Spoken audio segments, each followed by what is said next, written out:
welcome on in. So today we're finally completing the Turn About Academy case. When the last trial, I believe. Yeah, when the last trial. So with this case,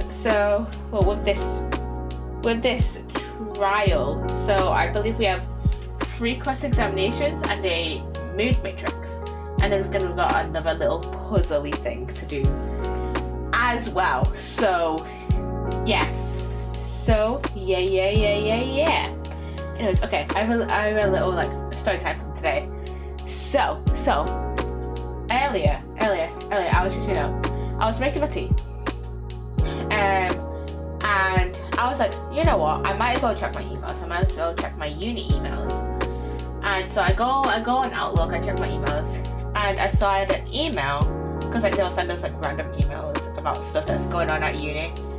And I have an email from my personal academic tutor, and he's like, "Hey, Poppy, I'm putting on this Pride event towards the end of June, and I want you to redo your presentation in front of a large crowd." And I was like, okay. So I didn't initially reply to him because first of all, I don't get notifications from Outlook for some reason. Outlook is just being weird. But yeah, I don't get notifications from Outlook for some reason. So he officially sent that email at 5 to 3, and I didn't read it until 10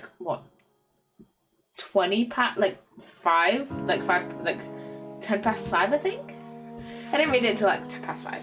Okay, so I'm like, I don't know. I don't remember what day my mum's wedding is on. So I text my mum and I'm like, "Hey, what day is your wedding on again?" And she's like, "Oh, it's this day." And I'm like, "Yes, that is the Saturday. That is the Saturday before." And she's like, "Why? Why do you want to know? Why am I asking?" And I was like, "Oh, cause my tutor, blah blah blah." I explained to her my tutor wants me to do my presentation in front of a large crowd.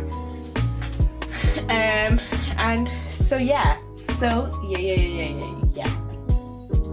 I'm redoing my presentation for a Pride event that my tutor is putting on, basically. And also, I got my. I'm gonna look at my uni thing, my module page. I'm gonna put my glasses there for a second because I'm terrified of the reflection. But I think we got our results for the qualitative report today, and I got a 72 out of 100, which I think is pretty good. And who marked it? I don't know who marked it. Okay. So this one lecturer that I've never talked to marked it. So yeah. So I think she basically said that basically everything was not very well explored, which is we had 1,500 words. I was pushing the limit. What word count did I have? Because we could only go. We had a 1,500 word count, but we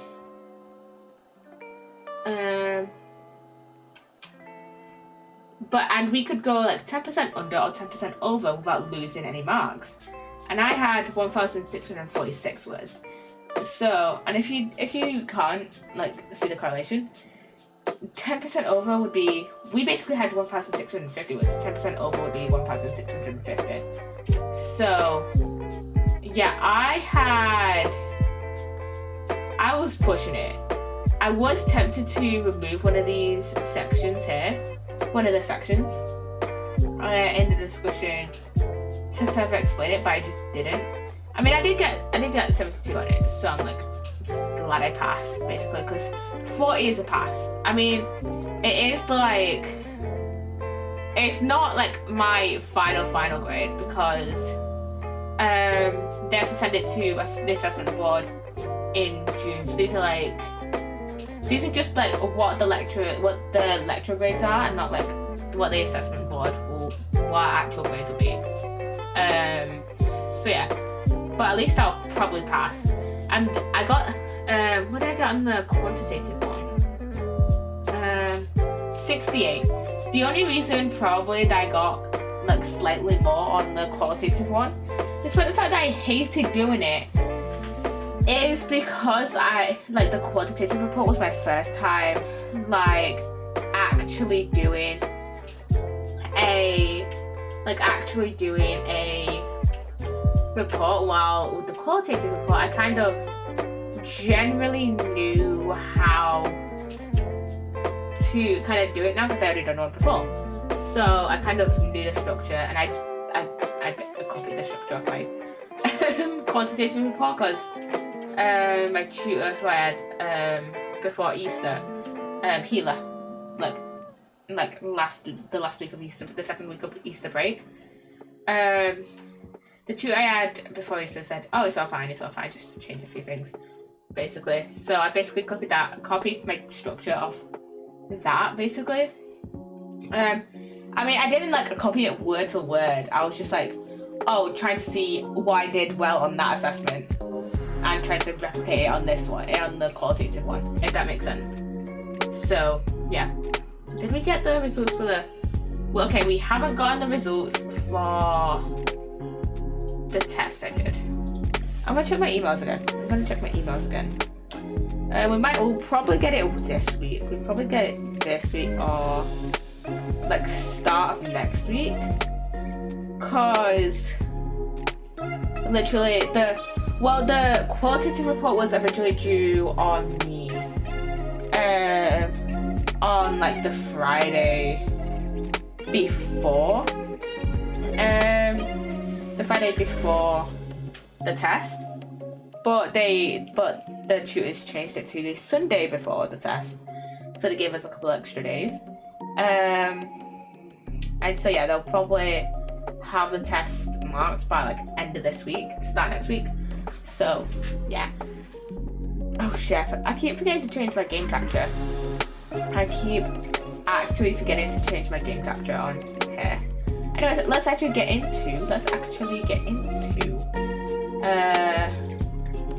Apollo Justice. So there it is.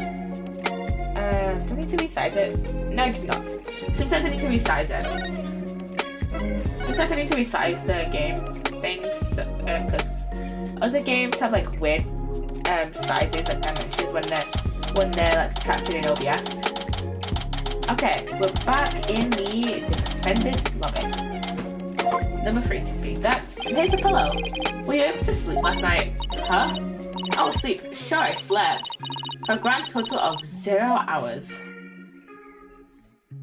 I posted a tweet earlier saying like how Clavier just had a glow down from the original Apollo Justice Ace Attorney. And he totally did. He just totally had a glow down. He did not translate well over to 3D at all. Guten Morgen, you two. You look like you're ready to put on a real show. But before you do, I have a good look gift for you. I mean, I am getting used to it, but it still looks... He still looks weird. He still looks weird. Like I said last stream, he looks like 10 years older. The voice print analysis came back and the results could have been more clear. The voice in the mock trial video and the tape recording are one and the same. In other words, the recordings are fabrication.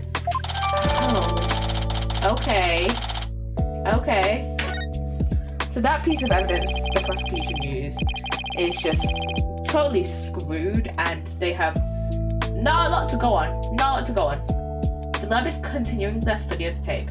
So far, they've found signs of overdubbing, but it's going to take a bit longer to recover the audio that was erased. Huh? Who's there? Wait. Did you see who it was? No, I got a quick look, but they go away.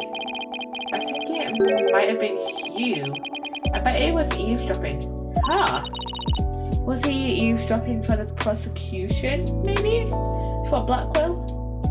Or maybe he was eavesdropping for Professor Means.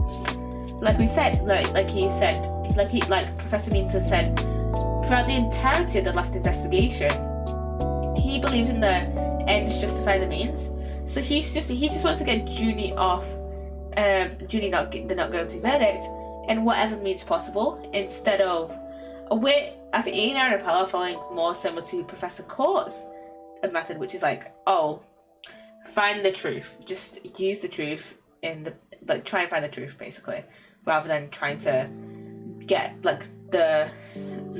gain a specific verdict, just trying to find the truth. I wonder if he saw our hand. Oh, I'm sure he wasn't the only one just now. I bet Robin and Box Girl was listening in too. I'll make sure they don't make a run for it. That is my final gift to you. Okay, all that's left now is to reach out to the truth. You know what, I love in Ace Attorney when it's like a prosecutor will team up with the defense. Like, for example, I absolutely loved it in Bridge to the Turnabout when Phoenix teamed up with Francisca to just find the truth in the second investigation. I really loved it when, again, in Bridge to the Turnabout, when Phoenix, when Edgeworth investigated in the second part of the first investigation instead of Phoenix. It's like, that was probably one of my favourite parts of Bridge to the Turnabout, just investigating as Edgeworth. God, I hope Edgeworth investigations get supported, man. I just need a whole game. I just need, a whole duology of just playing as Edgeworth, because he is one of my favourite prosecutors. Top 3 prosecutors: Francisca, Edgeworth, and Clavier. Top 3. Time for a mini Codger Steel workout. I'm Apollo Justice and I'm fine. I'm Athena Sykes and I'm fine. Let's go. Go. Okay, we're getting back into the actual courtroom now. Courtroom number 4 to be exact. Which one was blown up in Countdown? I think it was number 3 that was blown up in Countdown. I can't remember though. Court will now reconvene for the trial of Juniper Woods. The Sykes Brigade is totally psyched. The defense is ready, Your Honor. The prosecution is ready as well.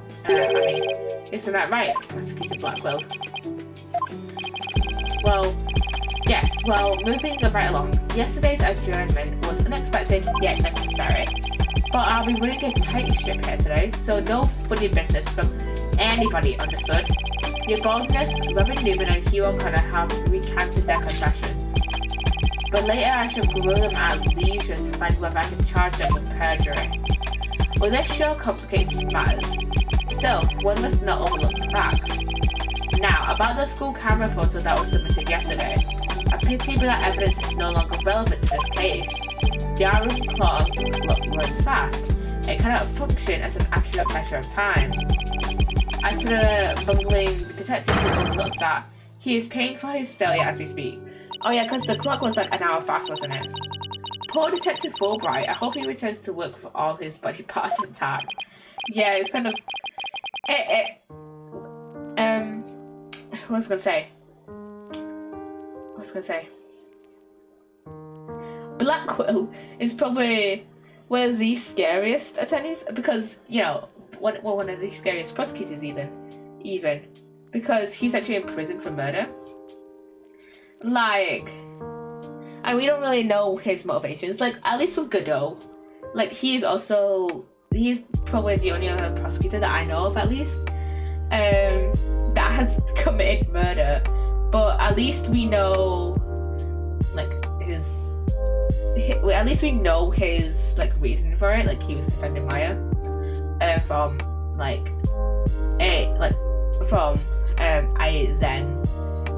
who he didn't know was Misty Faye, because she was channeling Dahlia Hawthorne. But yeah, he was trying to defend Maya against Dahlia. So Godot is not much as a threat. He is still kind of a threat, but not much as a threat as Blackwell. because even though they both committed murder, like, Godot wouldn't just randomly kill someone. With Blackwell, we don't know why he killed them. Like, at least I don't know why. If any of you guys have played Do Destinies before, you probably know his motivation already. But I do not, so that makes him the scariest attorney. And probably makes him the scariest prosecutor to, like, Apollo and Athena and, you know, the judge and Fulbright. Because, you know, they know he's, you know, in prison for murder. And they don't know, like, anything that led up to the actual murder. They just know he committed murder and he's a scary guy, you know, so yeah. Like, and with like Edgeworth and Payne and, you know, with Edgeworth, the Payne brothers and Francisca, those guys, we know those guys aren't really capable of murder. Like, so yeah. So yeah, but like, yeah, Blackwell having committed murder and us not knowing his intentions just adds like a slight level of fear to him as a prosecutor. But if that's the case, then what will it be? The accused is the sole person who could have moved the body from the arm to the stage, and I mean to prove it here today. It's just like Detective Fulbright said, but what else does he have up his sleeve? My understanding of this heinous crime is thus. The murder took place near the centre of the art room, as evidenced by the blood stain. That's me. Blood was also found on some pottery next to the window over the maintenance area, which is to say the body was carried over to that very window. Okay. From there it was dropped down to the maintenance area below. I know there was nary a scratch to the body aside from the fatal wound. That too was per script. A high jump mat was accompanied to cushion the fall. Okay.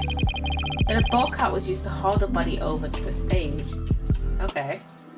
We know this. We're just going over what happened. That's not very clever. I mean, it's the same exact body movement scheme as the script. Anyone could have made the body. Objection!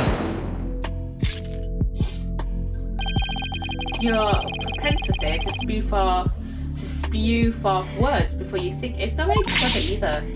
Why you? Moreover, the prosecution has a witness, which is most unfortunate for you. Witness, it's time for you to come forth. Okay, who's this witness? Hugh. It's Hugh. It's this guy. Heh. Well then, will the witness please state his name and occupation? Hugh O'Connor. I'm a senior at Themis Legal Academy and I'm studying to be a lawyer. Yesterday I told that lawyer that I would testify to the truth, so I intend to cooperate fully in today's trial. Happy now, Miss Sykes? What's he up to now? The court appreciates your cooperation, Mr. O'Connor. Now your testimony, please. Witness testimony time. Our first cross-examination. The lecture hall was packed before the mock trial, but the rest of the campus was empty. That's when I saw Juniper dragging a large mat from behind the stage. Okay. I was watching her from a vantage point between the stage and the maintenance area. She was headed towards me, so I assumed she was on her way to the maintenance area. But I didn't have time to stand around and see what she did after that. Okay. The real truth hurts so much, doesn't it, Miss Sykes? Or maybe you thought I was going to bring up something else entirely against the client? Ugh, never snappy comeback when I need one. He's coming straight at us today using any means possible. To protect the students who had to climb up high when staying on the stage, a man was brought over to the stage from the storehouse. Our client is the student council president. What's wrong with her taking it upon herself to put the matter away after Objection! Oh, there is plenty wrong. There is but one mat in the entire school that could cushion a fall from such lofty heights. One mat in the entire school? Really? Even my high school had more than that. My high school was, you know, kinda shit. So, you know. There you go, the mat in question was indispensable to moving the body. It sucks being the last to know everything. But then again, this is a law school, not a school that particularly has sports and stuff. But also, wait, do we have... I don't remember if we have a map of the school or not. No, we just have a map of the lecture hall. But still, like, come on. Let me get it out. Like, why didn't I have more maps? The drag maps we saw behind the stage were made by the map. Oh, I thought that was made by the body, initially. Like, someone moved the body to the stage. Oh wait, someone did move the body to the stage, but I thought it was just like someone dragging the map. Dragging the body. Which wouldn't make sense since the body was dragged in the cart. In the ball cart. Not on the ground. Never mind, don't take anything I say as a complete fact. Especially so in this case. If the only mat of that thickness was where the body was assumed to have been dropped, it would be hard to deny a possible link to this case. We're off to a bad start again. You sure you're okay, Athena? This game on, Hugh. Game on. I'm going to turn your arrogant, perfect skull grin into a teary-eyed fan of failure. Okay, first, I'm going to save before this cross-examination, and I want to look through the evidence first. So, save here. Back. Okay, court record. So we have court's planner with the stuff she was going to do that day. Need to speak with Hugh, prepare for the mock trial, final confirmation, meet with Bright, and beginning of the mock trial. The arrow that pierced the victim's side wasn't the actual murder weapon. The actual murder weapon was this owl, and it was found, and Julie's fingerprints were found on it. The mock trial script that Julie made, and then we have court's autopsy report. So between 6 and 8 on October 23rd, blood loss due to a stab wound to the side of the body. Marks indicate wrists may have been bound, no visible damage, but stab wound was very tough. I feel like we're gonna bring up the wrist marks today. I feel we're gonna bring up the bruise marks on our wrists in this trial, because so far they've not been brought up at all. Other than Blackwell making a little comment like, oh, it was exactly like the script except for the bruise marks. And then we've got the tip recorder saying you're a gunner, but it was identified as a fake because when they were doing the mock trial, Junie said you're a gunner, and that was placed on top of the actual audio. And then we've got a photo of Core and Junie, and this clock here is an hour,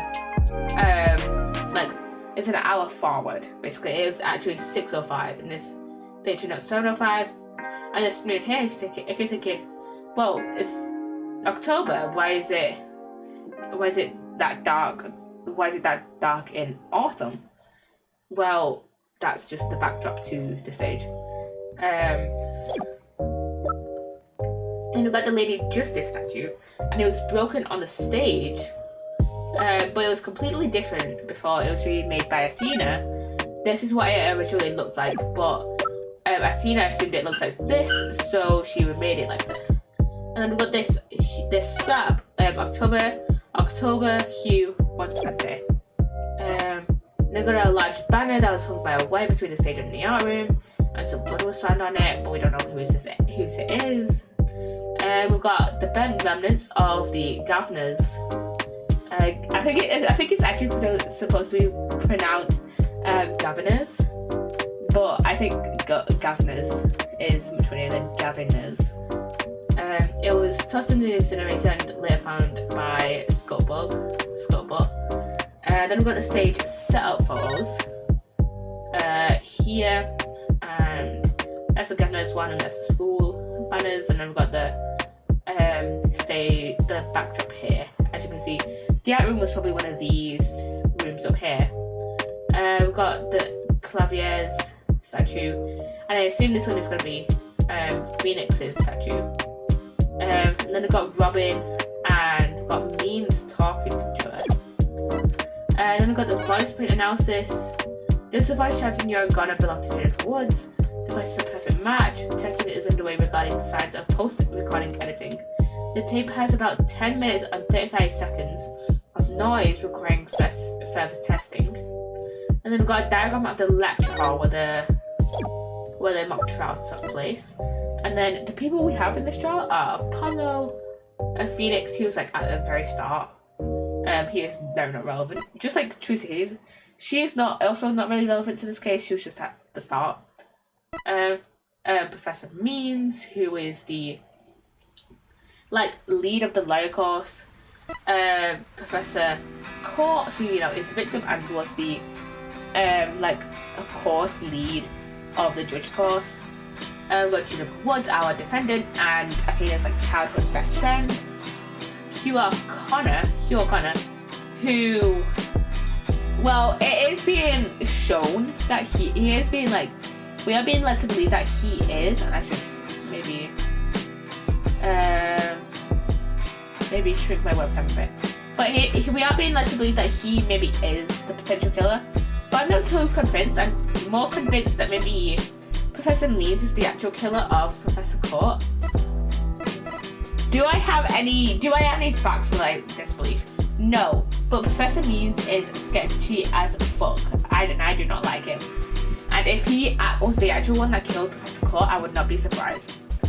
And it makes way more sense then. And I feel like it makes way more sense in my brain than Hugh killing Court. And then got Robin Newman, who is on the prosecutor course. Hugh is on the lawyer course, and Juniper is on the judge course. We were also led to believe that she was maybe also a suspect in killing Professor Court, but I don't think she actually killed Court. And then we've got Bobby Fulbright, the detective in this case. He's just, a gum. He's just basically, he's like the new Gumshoe, but not Gumshoe. And a totally different character. And then we've got Blackwell, the prosecutor on this case. Then we've got Clavier. He was the main prosecutor of the first Apollo Justice. And he just helped us out and the reason he's in this case is that he was originally going to be performing at the him and the governors were gonna get together and perform at the school festival, despite the fact that one of the governor's members has been convicted, prosecuted, convicted, accused, whatever you want to call it, of murder. And then we've got Stolper, who is on the judge course, and she's one of the witnesses. You know what? I really like Clavier's sprite in the menu. I just don't like his 3D sprite. In this menu, he looks alright. He looks alright. He looks normal in the people stand with the court record. It's just his 3D model that looks a bit weird. Okay, what do we want to add it on? What do we want to ask? The large map from behind the stage. Or should have a vantage point between the stage and maintenance area. What's that actually? It? Actually, a stage in the maintenance area. You wouldn't have been. Between the stage and the maintenance area. Yeah, I call that bullshit. So let me present. Objection! These.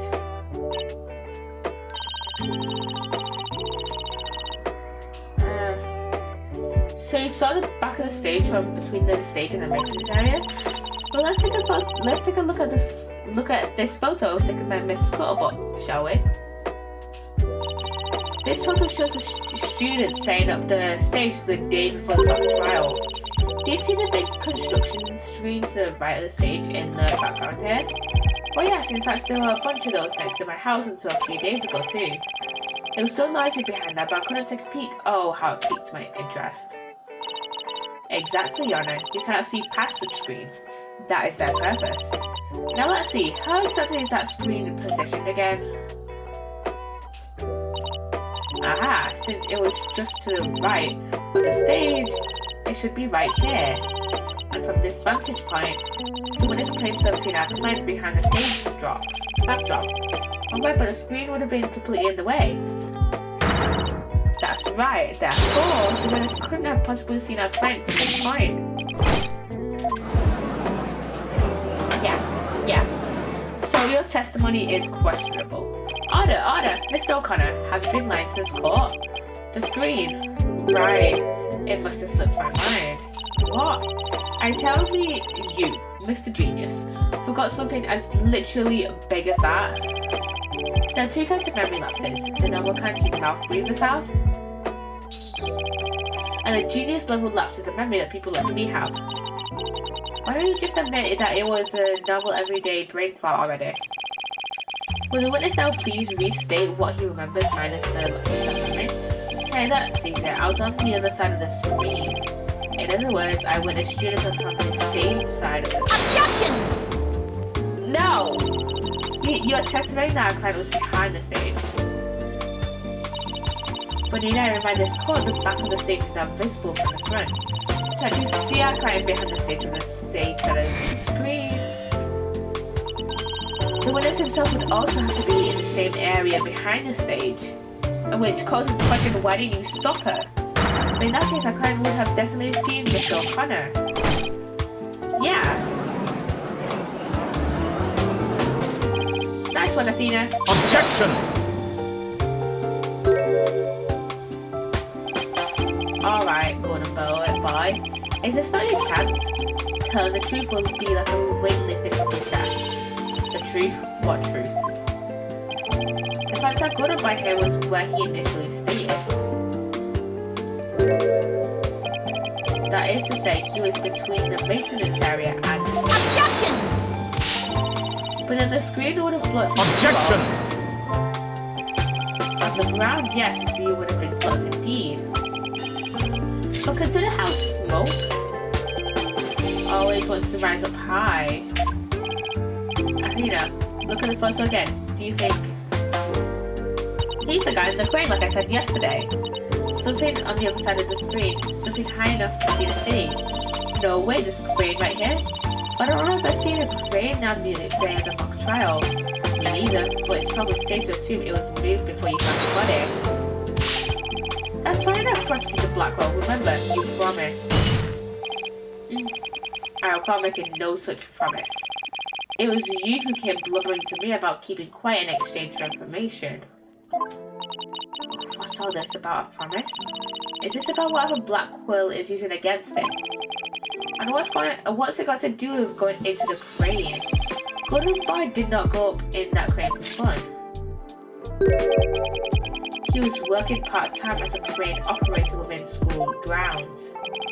What? Do you mean to tell me a high school student was operating a crane?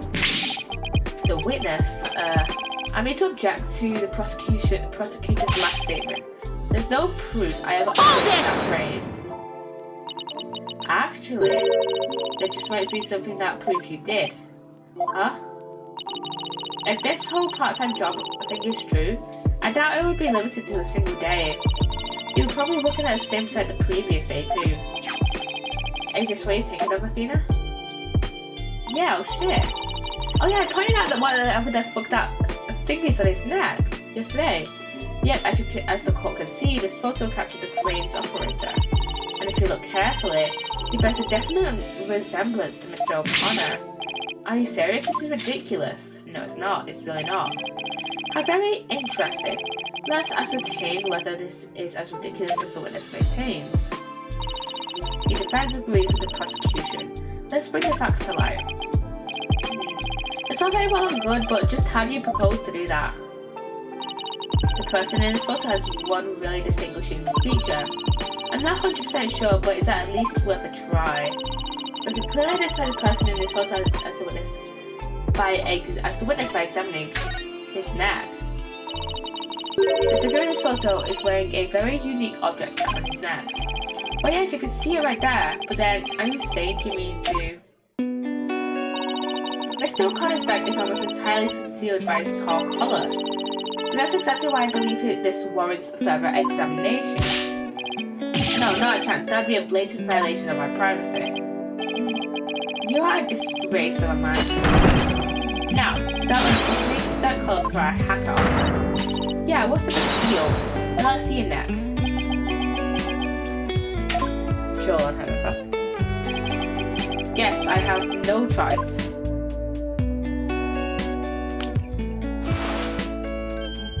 Yeah, that does yeah. Is that the same thing he was wearing? Oh my. So, where did you buy that neckband, if I might ask? I didn't buy it. It's handmade and there's only one like it in the world. Well, it sure looks like a neckband in the photo. Should we have the photo analyzed? You're one irritating lady. Fine, I admit it. I work a part-time construction job. It has nothing to do with our school. Operating heavy equipment still the deal if I'm guided from parallel park one-handed. But I never expected one of my jobs would take me to my own school. But when you factor in all of the required tests and apprenticeship period, wouldn't you have to be at least 20 to have a license for operating a crane? Oh, about that, you see, I'm a genius, so... You know, objection! Huh. Ah. Let us dispense with this innate charade boulevard. No, Prosecutor Blackwell, please don't. High school seniors are 19 at most. Unless they fail to complete the requirements. Yeah, because super seniors. But that does not apply to you. Listen, Mr. O'Connor. Why doesn't he apply? He's a senior, so he's around that age, right? No, don't, please. Actually, Kudobai here is 25. He took a 7-year break from school. Oh. Oh. Wait, come again? Take a gander at the official school enrollment document, which is alright here there. Ouch. 25? I mean, he's older than me. 25 older at high school student? Holy shit.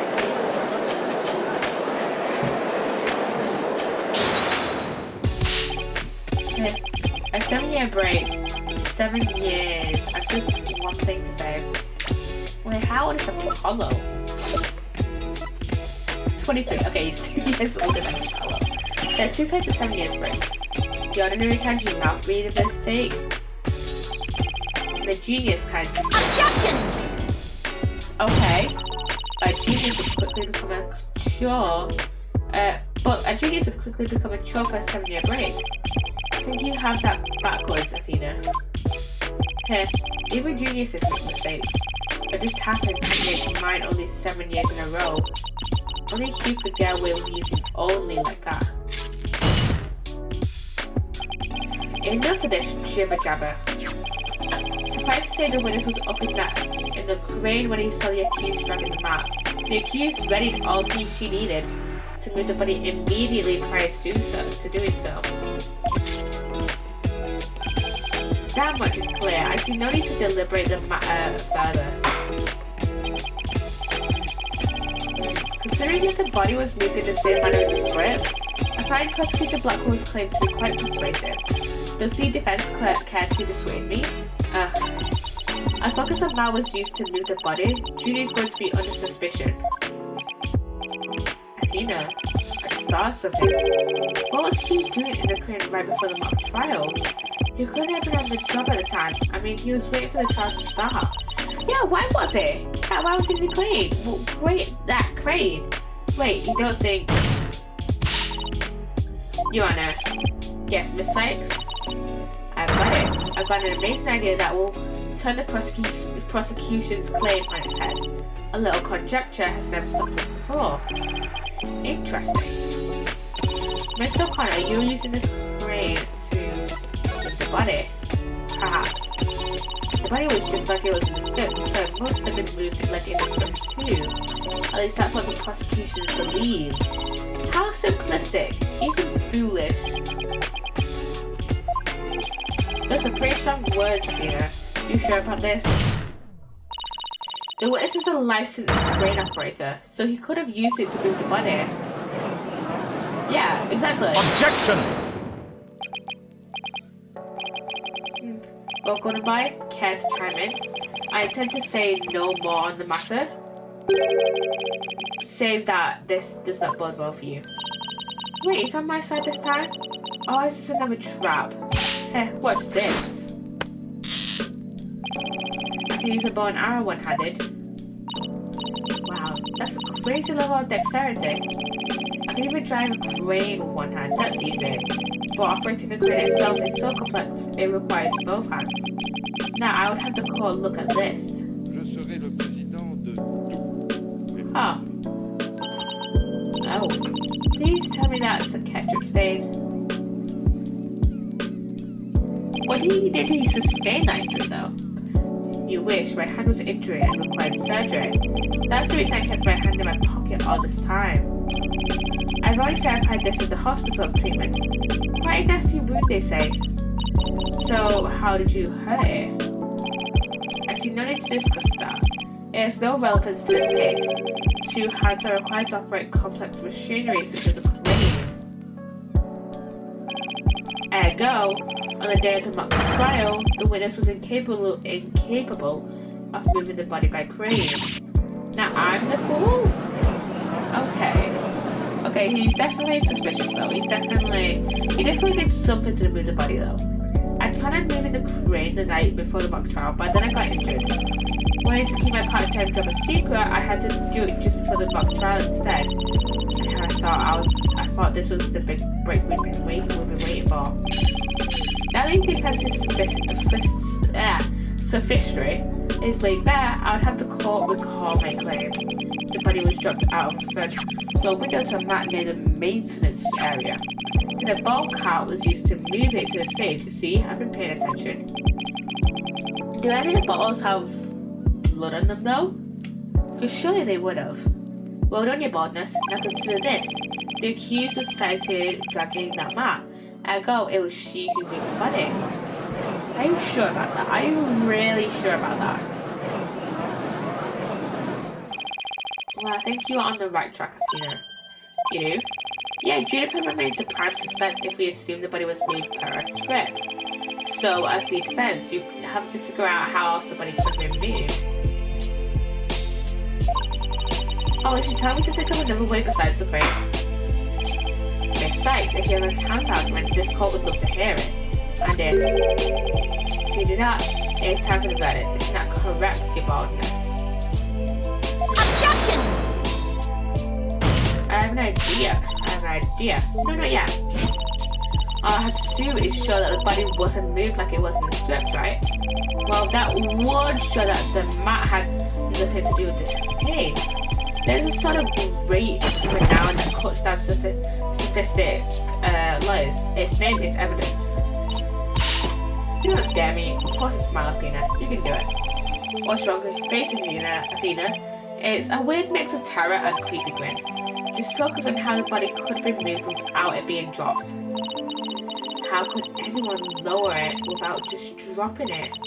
It's not like it could fly. Maybe it could. With the help of a certain thing, maybe it could. After all, there is a way to sit between the acting and the stage. The banner, remember? Someone could have easily used that thing. Oh yes, of course. Miss Sykes, the court would like to see what you have for us. All I have to do is show a tiny shred of a possibility. The man bulk out when used to move the body. This is what was used. The banner, remember? Fulbright used a pulley system to move it down to us when we asked yesterday. So it very well could have been used, and it could have been used one-handed probably. The key right here is the thing that ties the art room and the stage together. My proposed idea. Imagine you want to tie your lips together, lest you never expose your evidence. Shut the fuck up, Blackwell. I'm gonna punch this guy in his face. This isn't exactly the time for black comedy, Prosecutor Blackwell. Anyway, the court will call the wire on which the school banner was hung. That wire was strung between the art room and the stage, which allowed students to run or reel in the school banner from the art room. The body could have easily been lowered down to the stage via this wire. Objection! Objection? Really? Spare me your armchair fairies. This was some kind of high wire act. The body surely would have fallen, yet there are no signs of blood from trauma. Oh, you surprised me, Prosecutor Blackwell. You didn't actually think I failed to account for that? I'm sure that's exactly where you thought. When we investigated the stage yesterday, the bottom part of the school banner had been tied into a pouch-like shape. And pouches are useful for carrying things. What do you think this one could have carried? Well, go on, please explain. The body was bundled into the pouch-like section of the banner and sent down the wire. The body would have been down on that stage in a flash, and there had been no need for a map.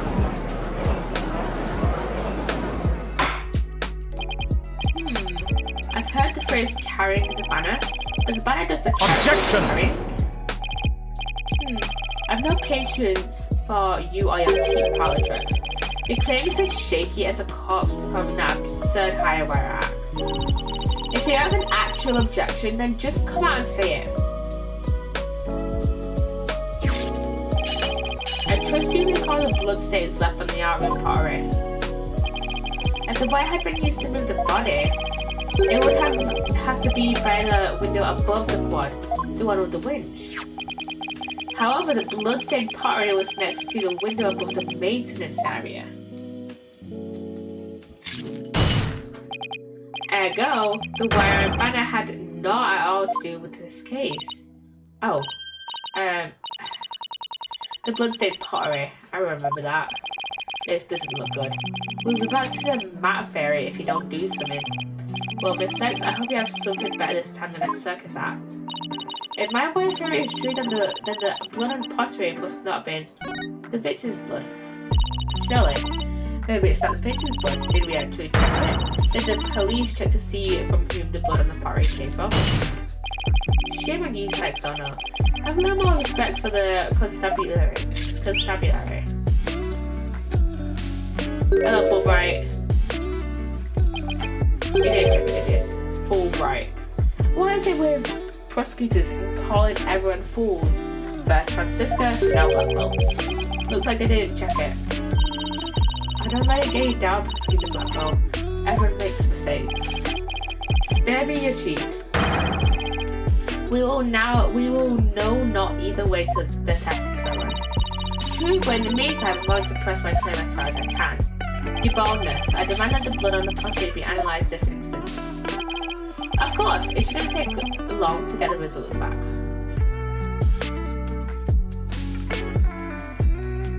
Okay, do we have the results? I assume we do. Oh my, that was quick. The history if it turns out to be the victim's blood.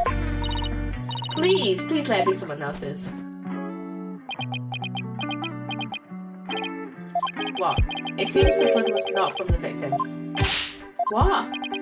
Furthermore, a comparison with other parties involved in this case reveals that the blood belongs to one Hugh O'Connor. Okay. Score. Now it's looking at the score. This is what I'm going to keep knocking my drink over. Knocking about over my drink floor. Yeah, Hugh.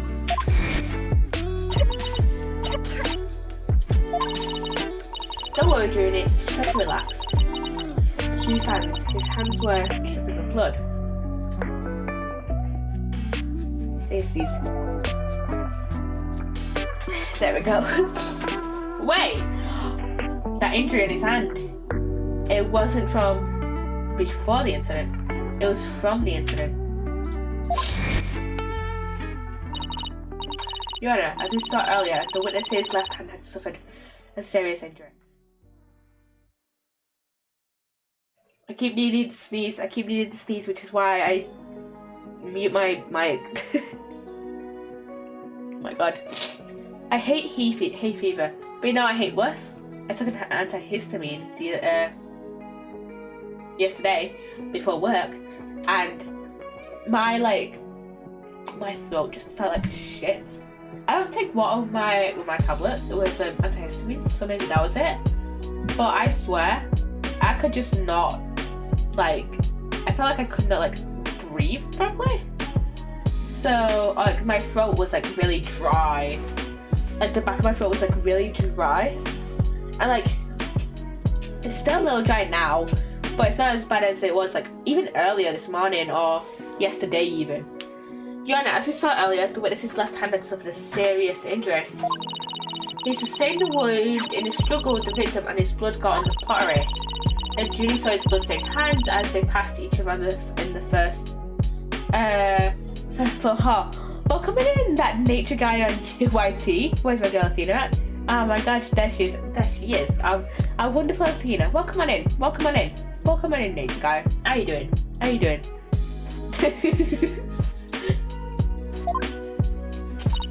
It's the only explanation that covers everything.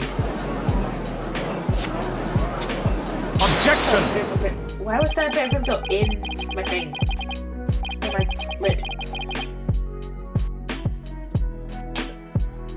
I just spilled it on my hand. What the fuck? There is but one way to turn aside the blade, but do not cast the blame on me. Your grudge is with Science Donor, for it is she who forces me to expose your secret. Anyways, how you doing, nature guy? How you doing? Fine, whatever. Well, how much dirt does he have on you? The court will observe this odd-looking envelope. It was inside this that Miriam's scuttlebutt script was found. I'm doing not good. Oh no. Miss Scuttlebutt, but didn't the prosecution already claim that? This envelope is the one that contained her script. I'm doing the confusion. Explain. Circumstances have changed, you see. Gordon By had hidden this from us all.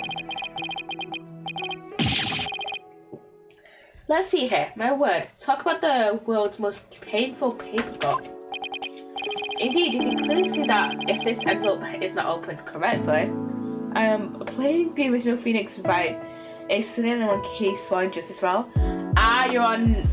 Fell on my turnabout. Not gonna lie, there's this witness that is very hard to crack. Okay, which witness is it? Which witness is it? I played the entirety of the Phoenix Wright trilogy, so I feel like I may be able to help. Miss Andrews. Oh, Adrian, okay. I'm trying to think what her testimonies were. It's been so long since I played Justice for All. She is quite hard to crack. I think with the mainline games, you kind of have to try basically every possibility, even some of the most absurd possibilities you have to try. With Sven getting Matt from his room after that time. Okay. Let me try and think. Oh god, I don't even remember that. I mean, I kind of do. But it's very vague. It's very vague in my memory, oh my god. Add time in 5 minutes. Oh my god. Thanks for the follow, nature guy. Thanks for the follow. Oh my god.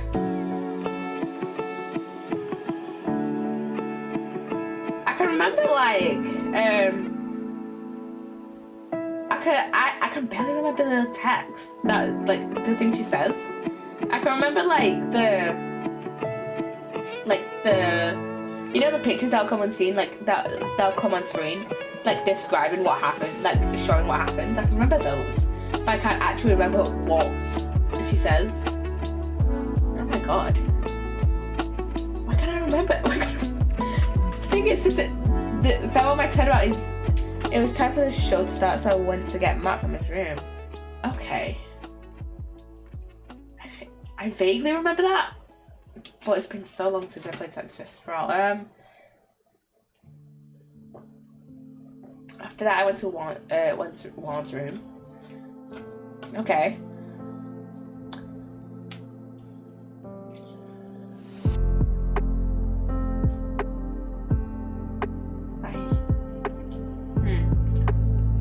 And there was his dead body. I was in shock.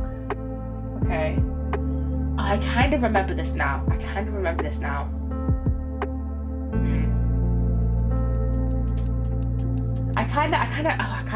bit now. What was the rest of her testimony again? Because I kind of remember this now. What I saw was naturally the exact same scene as the crime scene photo. I have a feeling it's that bit you have to present something on, or like press or something. I'm gonna get out the screenshots from Fellow Am I Talking About?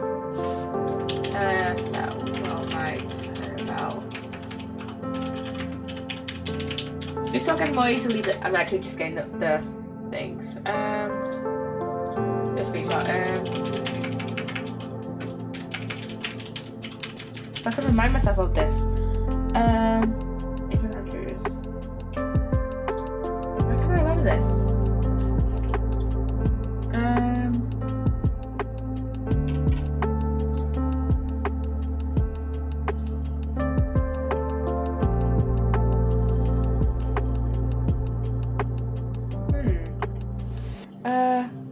I felt as though I was about to faint, so I poured myself a glass of juice. I was the one who knocked the star face over when it fell onto the guitar case. Oh wait, it might be that one actually, because I'm pretty sure wasn't the it might be that one actually, because pretty sure the guitar case was open, but it was like it was either the juice, there was no juice in the guitar case, or I think there might have not been juice in the guitar case. Am I right? I think it might be that last one. Which means that I'll present the case. Okay. I genuinely it's been a while since I've played Farewell My Time About. So like specific things like the witness testimonies, like specific pieces of evidence, I just do not remember. I remember though that it was okay.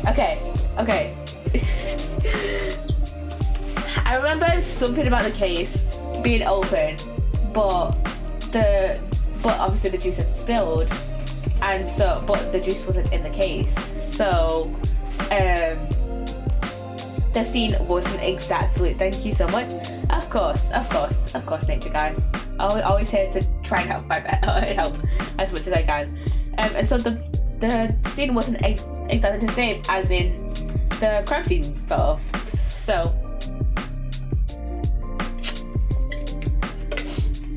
I remember there's some things where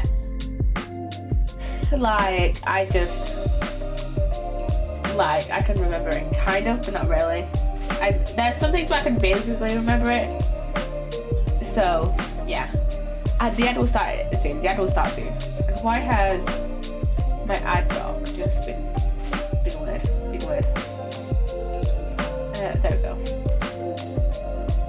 There we go. The ad should be starting soon. A powerful spring-loaded blade will shoot forth, leaving a horrible gash upon the hand. The only one who had been told of the correct way to open it was Constance Court. Edgeworth is disputing with me.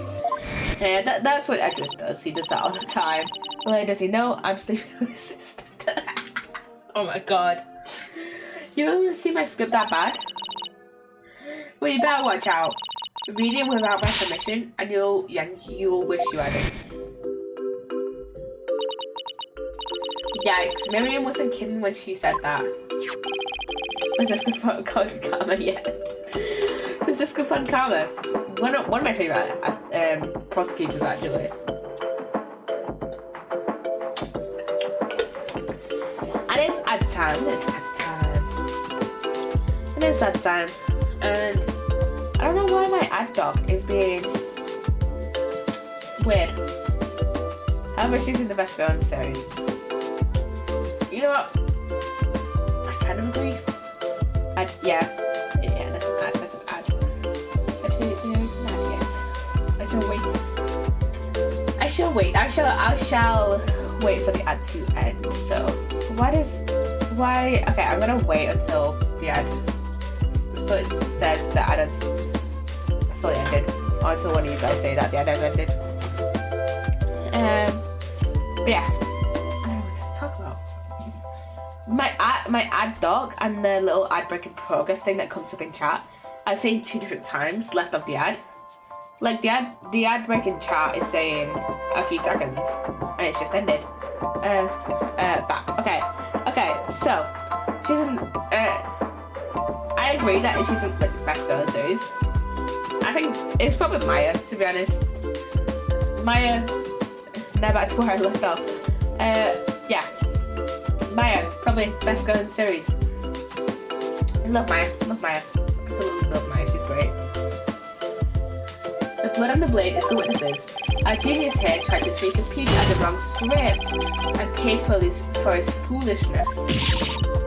Ouch, this guy's the worst genius I've ever seen. Don't worry, Athena, the wound isn't that deep. We've got the wire theory. Yeah, I've got it. Since the blood by the window overlooking the maintenance area isn't the victims, best go goes to Athena if you want to disagree with me in New Jersey, because according to Hamilton, everything is legal in New Jersey. You know what?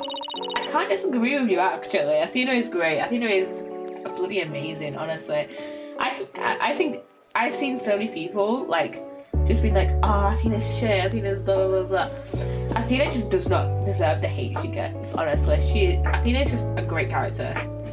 There's no longer any basis for denying the body was moved using the wire and banner. Therefore, the defense once again asserts the star.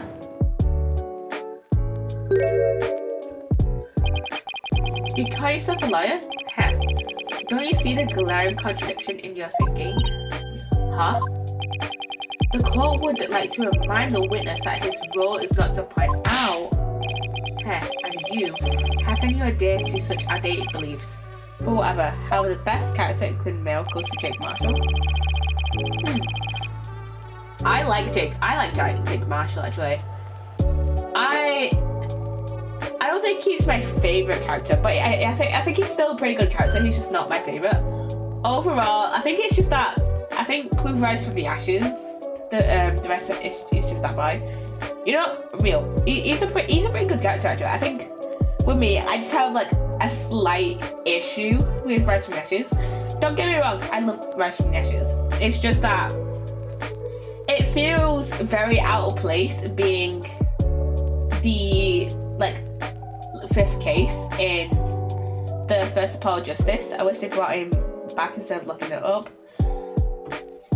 I wish they made a reference. I wish they at least just like referenced him. But I do kind of wish they also kind of brought him back up, or just had like at least Emma reference him in the first Apollo Justice. But yeah, with Rise from the Ashes, I think that they should have had it as like the last case, or like a DLC case for Trials and Tribulations, and not the first game, not for the first Phoenix, right? Because I believe Emma in Spirit of Justice.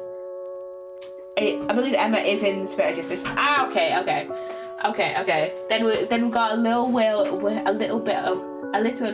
ways to go then, because we're in the middle of we're in the middle, like right in the middle of Apollo Justice. This is of Dual Destinies even. We're in the middle of Dual Destinies, so we've still got a few cases to go. But yeah, but with Rise from the Ashes, I know a lot of people say that Phoenix's characterization in Rise from the Ashes fits much more with his characterization in the whole Trials and Tribulations than in the first Phoenix Wright, which I do agree with.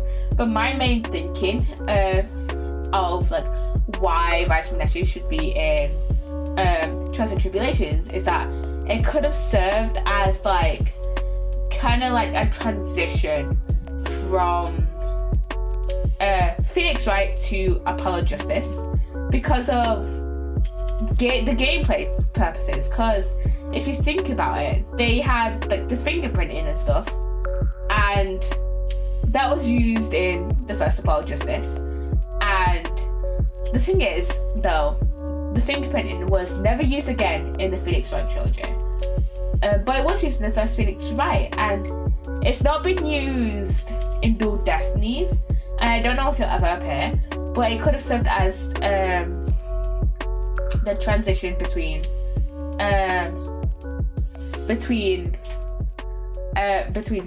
like a transition between Phoenix and Apollo.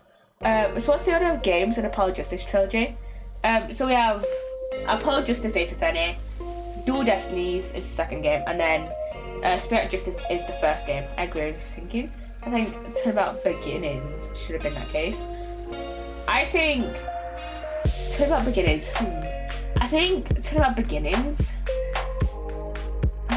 I feel like I can see where you're coming from.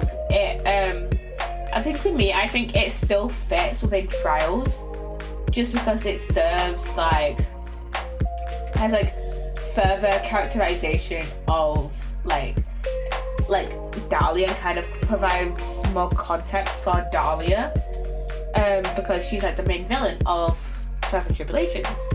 But also I can see the argument of it being at the end of the last game and serving as this is where Phoenix kind of began, as you will. So I don't think that Trials is much darker than the rest of the games. Oh yeah, they definitely had much more of a cohesive narrative in Trials. If you think about it, so therefore Terry Suicide Mission, yeah, it does fit in. So, and I feel like maybe that would have been maybe a little bit too dark for the first Phoenix Wright, because the first Phoenix Wright was probably one of the more light-hearted games out of all the. It's still sad. It is, isn't it? Though I think for me, I don't really feel that too sympathetic towards Terry. It is still a sad scene. It still is a sad scene. But I think one thing that puts me off of Terry's character from actually liking him as a character. Also, they made the first three games into an anime. I know. I watched the anime like a year before I started playing the first Phoenix, right? The thing is that okay, let me go back to what I was talking about Terry. With the reason that's stopping me from fully liking Terry as a character is that he was 20 when he dated a 14-year-old Dahlia Hawthorne. So that's a bit weird. That's just weird. That's just weird. Just sad they didn't include Rise from the Ashes.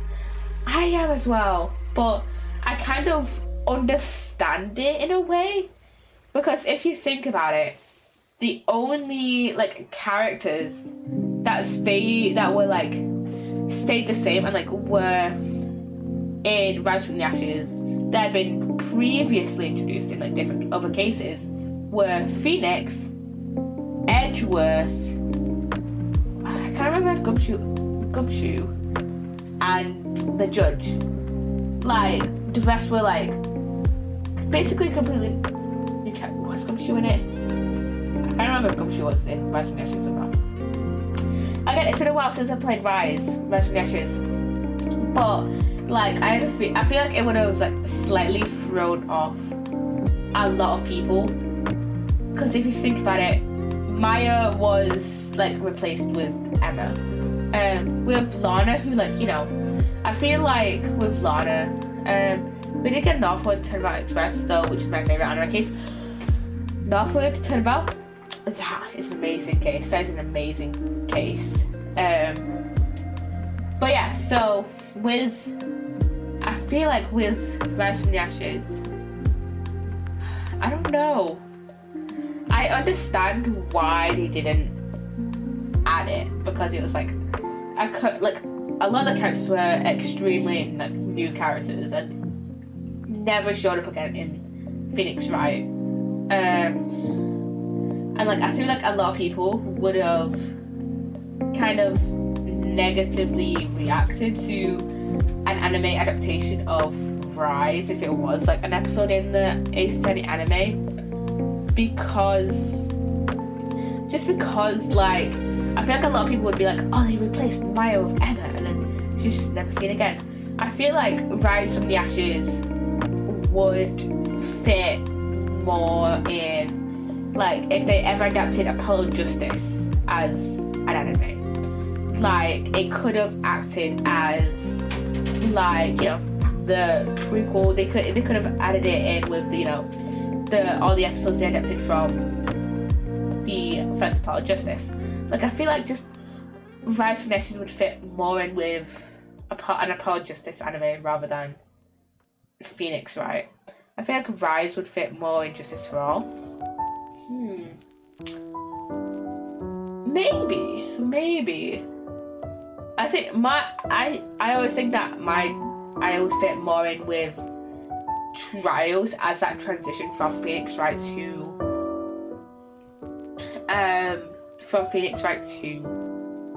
Apollo.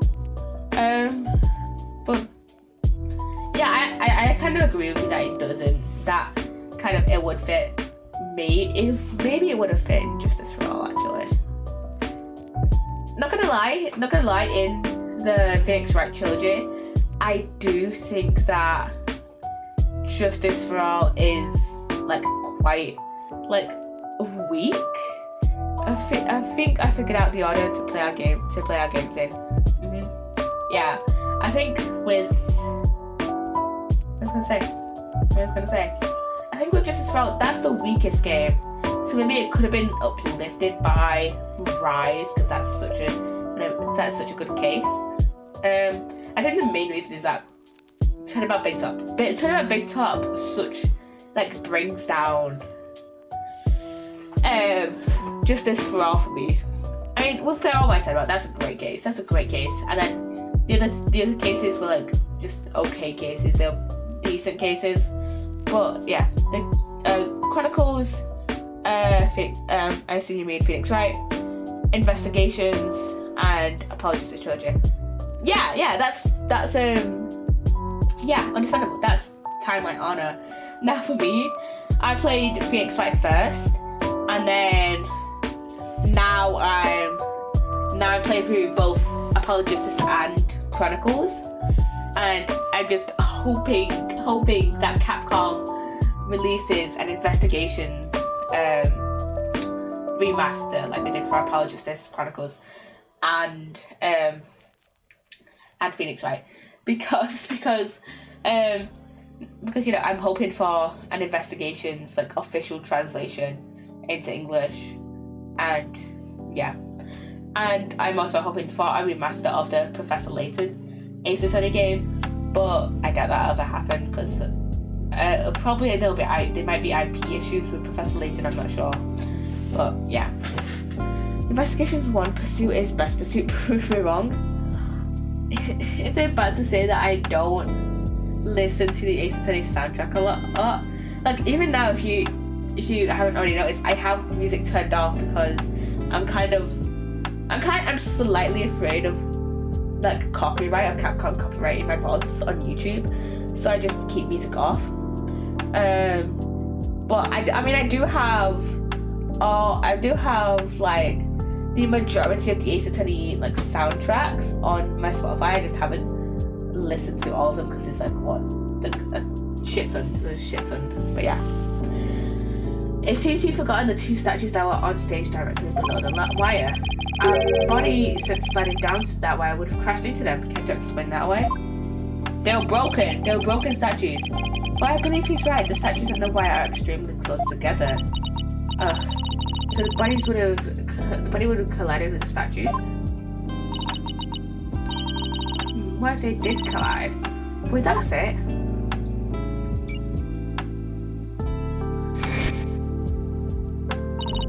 Speaking of those statues, we still don't know how they were broken. But if we assume the body crashed into them, then that's how they would have broke. That explains the loud sound we heard while we were in the waiting room. Oh, now that you mention it, you and Mr. Ryan went out to the stage after you heard that. Objection! Interesting. How very interesting. But may I ask just one question? When was it that you heard said sound? It's a little after the mock trial had started. Mr. Wright and I were practically bored to tears in the waiting room when, precisely. If that sound you heard did happen while the body was being moved, that would place it during the mock trial, which means the body wouldn't have been there before the mock trial started. You see, right before the mock trial started, I saw the body. He said he saw the body before the mock trial. If so, he's fucking lying then. If I claim that the body was moved during the mock trial doesn't hold any water. Stupid contradiction. It's going to get me and our case killed. The focus was on just 3 suspects because the body was moved before the mock trial. That has been the major premise thus far. Your assertion therefore contradicts the very foundation of this case. Thanks for the lurk, nature guy. Objection! Both sides still lack incontrovertible evidence. So should we not also treat Good and the body's testimony with some level of suspicion? Good point. Prosecutor Blackwell is on our side. I bet he's figured out the truth behind this case. Well, great, as long as he's not up to something else. If the statues really were broken when the body hit them, then Hugh's statement about seeing the body before the mock trial is a big fat lie. Okay, Mr. O'Connor, let's get to the bottom of this contradiction about when you saw the body. Look me straight in the eyes and repeat your statement to me. Like I said before the mock trial, the body was, I shall only say this once for the pie. You had best tell the truth and do it now. That is, if your head wishes to enjoy the continued companionship of your body. Yikes. Now, how was it? Did you truly witness the body? Or were you just lying about it? Well, which is it?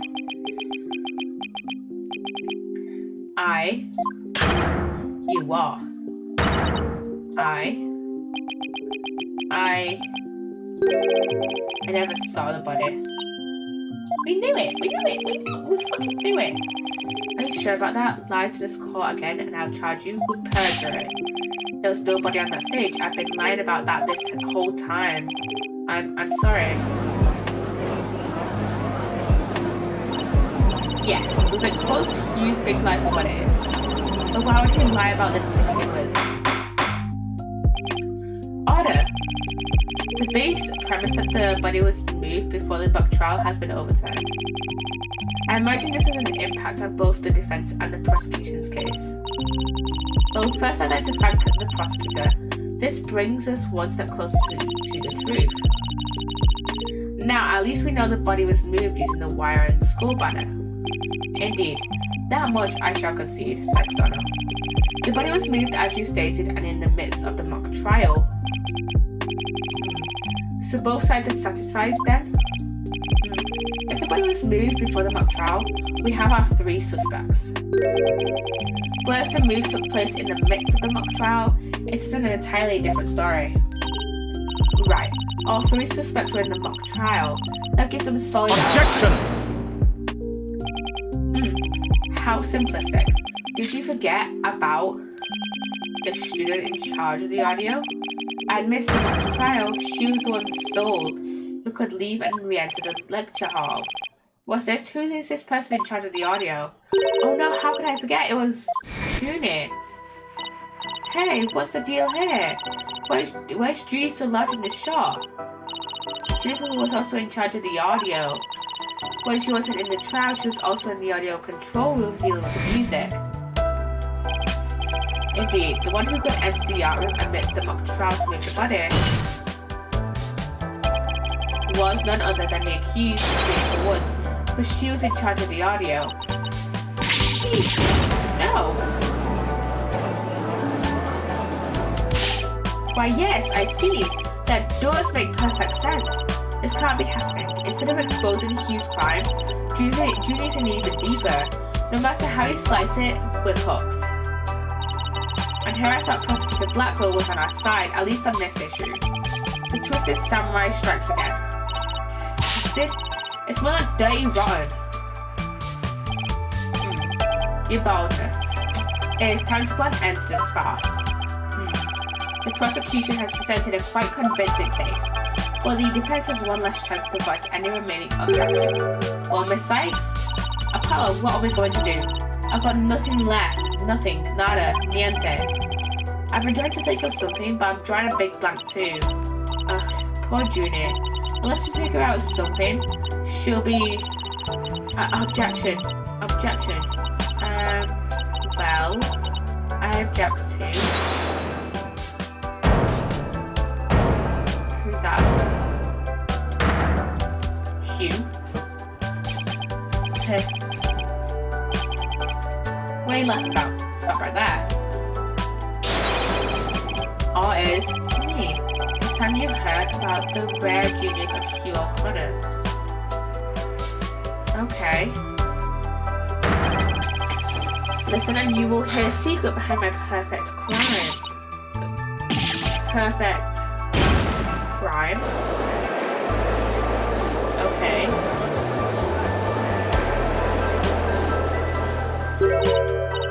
Wait, this is some serious deja vu. Didn't we just go through something like this yesterday? Yeah, we did. This had better not be another one of his enraging traps. The murder, the moving of the body, the cover-up, it all sprung from my brilliant mind. Well, go ahead, I'll rescue you. The real killer is right before you. Ada, I say. Mr. O'Connor. You already confessed yesterday, then earlier today you recanted your confession. As if your mouth breathers could comprehend my genius, the end justifies the means. Now bow down and kneel. Kneel with my great and maddening intent. Objection! Enough. The only thing maddening is the ignominy you bear for all to see. For it is impossible for you to have been the perpetrator behind this crime. There is no perfect crime, only a perfect alibi for you at the mock trial. And it is silly that I must remind you of this, but you were a participant the entire time. There shall be no mercy if you persist in hindering this trial with your silly little act. Hugh doesn't seem the least bit shaken by Blackwell's threat. Listen, Mr. Prosecutor, calling that a perfect alibi is beyond contempt. Your Honor, I'd like to take this opportunity to offer further testimony. I will now demonstrate the very moment of genius that transcended even perfection. Witness testimony time. You won't believe this, but I used a body double. That wasn't the real me at the mock trial. That means I didn't almost lose, my body double almost did. I slipped out stealthily while my double took care of the crime. I had the run off the campus. In short, I'm the killer. Juniper's innocent.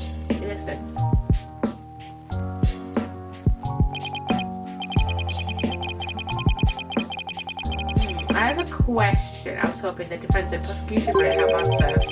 Is it just me, or does the witness's testimony makes no sense at all? No, it's not you. No, it's not just you, Your Honor. All I got from listening to that was a headache. Yeah, that was just plain weird, especially the whole thing about body double. Well, I'm relieved it's not just me. And the prosecution? Your baldness? Summon an ambulance this instant. The witness is stark, raving mad. Yes, I think that would be for the best. Now then, let's pretend that never happened and move on to my verdict. If people don't believe me, it's not about I'm not believing you. It's more on the lines of questioning your sanity. Yeah, the funny farm's just called. They want their genius back. Shut your power holes. The intellect of a genius transcends even logic. Besides, don't you guys have that weird device? Objection! Which is not a weird device, and I don't waste him on ridiculous testimonies. Easy there, Tiger. Think of it this way. We don't want a verdict to be passed just yet. So how about we give Widget a try? Well, this is against my better judgment, but I'd like to conduct a short therapy session.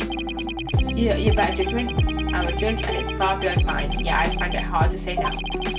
Prosecutor Blackwell, I think you have no objections. Prosecutor Blackwell.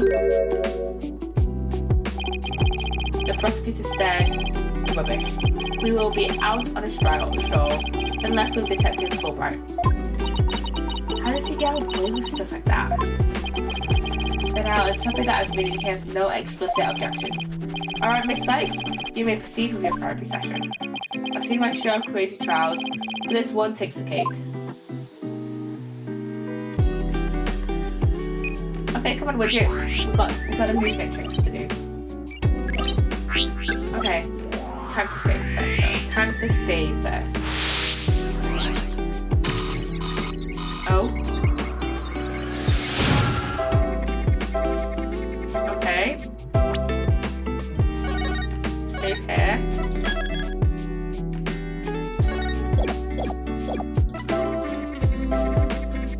Okay.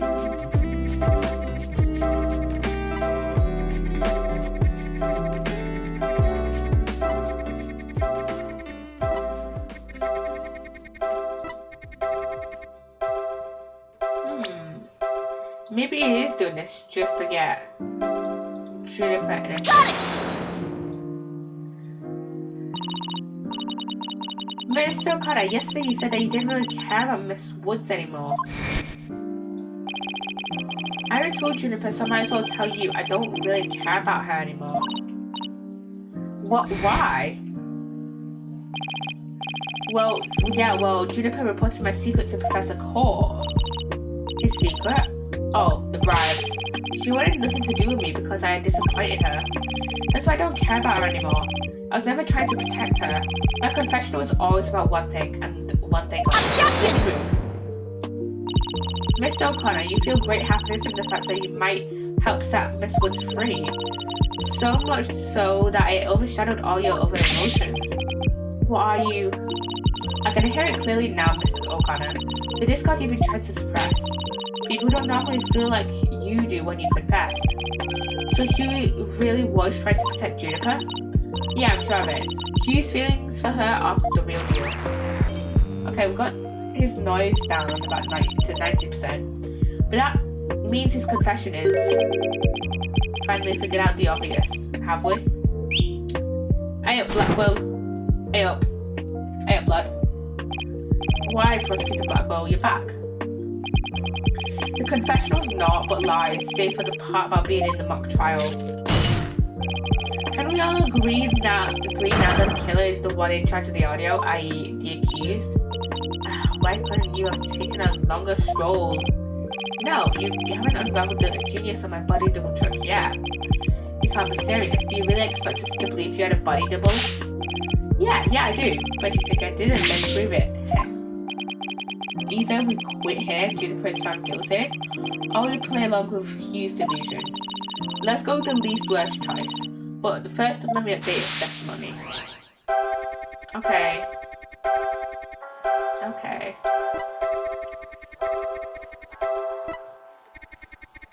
I didn't almost lose my body devoted. Why has everything just... Wait, okay, let's go to the previous one. Why has his thing gone down? Why has his happiness gone down? Let's be frank with that. I didn't almost mean to say. Very odd. You exhibited happiness the entire time except during this statement. You don't know when to give up. Wait, now that I think about it. No, don't. Stop making stuff up.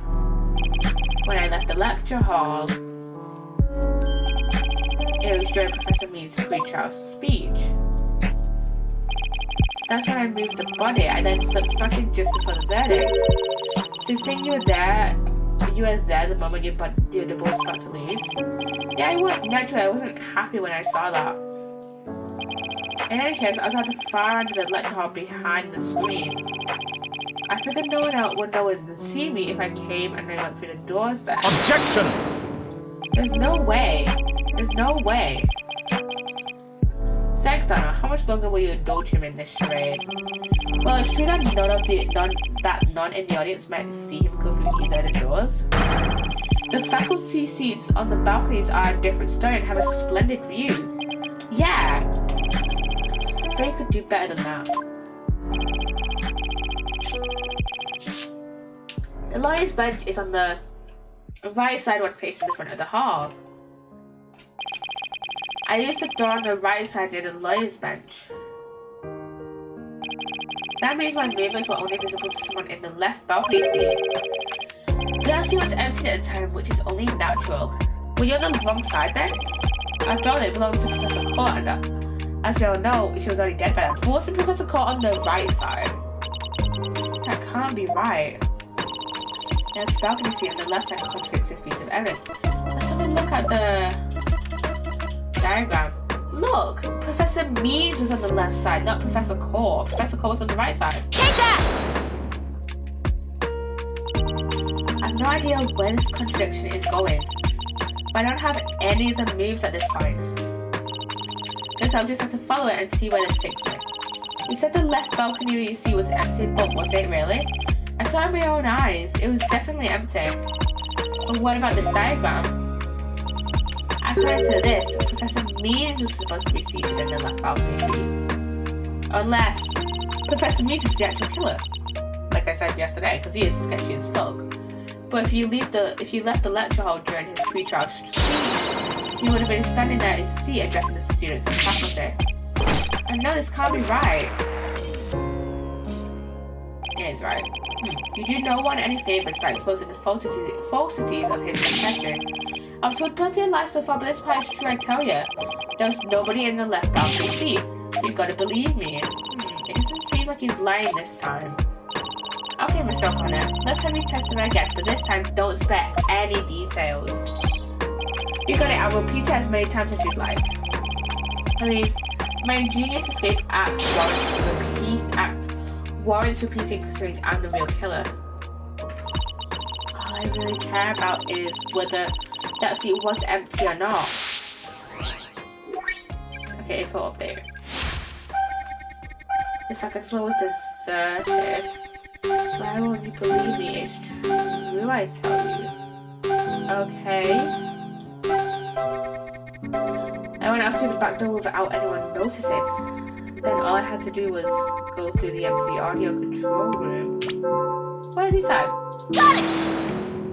Why? I sensed powerful sadness and fear right after you said this part. It's as if you said something you shouldn't have. What's wrong with you? You shouldn't reveal a person's inner feelings for all to see. Mr. O'Connor, it's you who's revealing your inner emotions by the way you speak. Plus, I have a good idea about why you're feeling sad. Now, you're a horrible person. Can't you just leave me be? You said that you went through the empty audio control room, but that's not true, is it? There was someone who returned from there once Professor Means finished his speech. And that someone who was in the audio control room was... It would have been Juniper. Take that! Juniper, easy. I know you realize there's a problem with your statement as you were saying it. That's why you felt so uneasy. If the audio control room was really was empty, that would mean Miss Woods was roaming around the campus. Mr. O'Connor, if you really want to protect Miss Woods, just tell the truth. If you believe in her, revealing the truth is the same as protecting her. Juniper's innocent. That's the truth. But in this dark age of the law, the truth can be easily twisted to serve anyone's needs. When the end justifies the means, your only choice is to fight back with lies. Hugh's heart won't hold out under this battle between truth and lies. Is there something I can do to make him recant his false testimony? I say nothing now that I have lost him. Go ahead, Prosecutor Blackwell, cut me down if you wish. I thought you'd never ask. With you gone, we may swiftly proceed with a verdict. Okay, those are broken again. For what? The third time this entire game? He broke out of his shackles again. Oh, the fourth time. I don't remember if he. I watched one of those objection law parodies and then I drove for some drugs. Not surprising if it came from an objection law parody. I cannot remember if Blackwell broke his shackles earlier in the first trial of this case. But yeah, not surprising coming in from objection.lol. I don't want to be the poor accountant down at the detention centre. Hugh O'Connor, in deference to your valor, I will limit your suffering with one. Hold it! Could you wait just one moment before you climb down? Silence! Do not come between a samurai and his fellow Connor. I've learned about this in law school. He's talking to a pirate who said Phoenix is sleeping with Francisca. Why am I not surprised? Why am I not surprised? From objection.lol. Careful, prosecutor. Remember that shocking experience you had last time?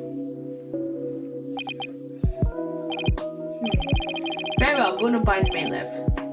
For now. Turns out Emma gave me the experimental super drugs. Not surprised. You know, Emma would probably do that in canon. Let's be honest. Phoenix is just dating Francisca. Oh my god. Not gonna lie, Emma would do that in canon. Emma would do that in canon. And takes from herself. Enough already, Mr. O'Connor. Miss Woods would never want you to protect her this way. She values the friendship between the three of you more than anything. That's where you're wrong. She doesn't feel anything from you now. But what does it matter anymore? I might as well tell you everything. This is no doubt news to you. Okay.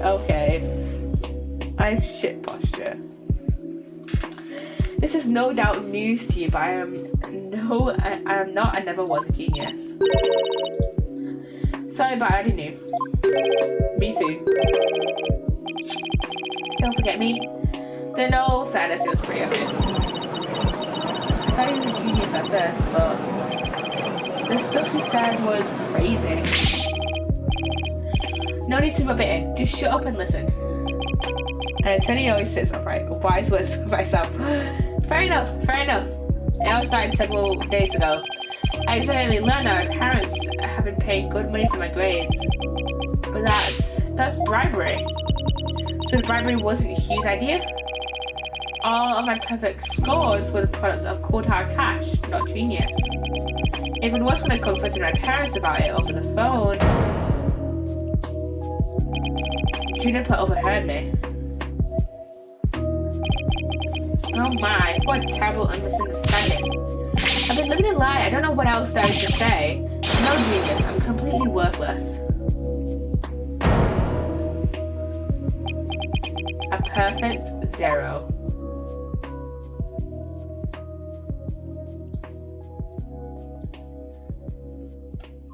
I mean, you are no genius. You're kind of dumbass.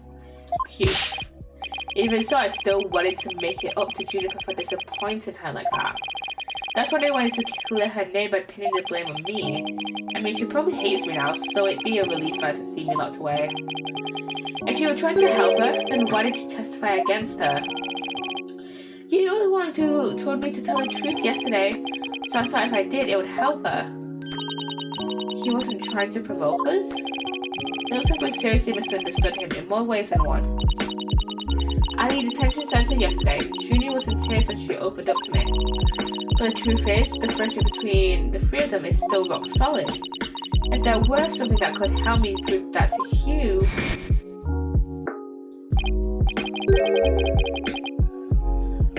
We even have proof of our friendship. Yeah, as long as our friendship lasts, you can bet we'll be carrying them around. I know, what about that proof of friendship I mentioned? I wonder what it is. I didn't buy it.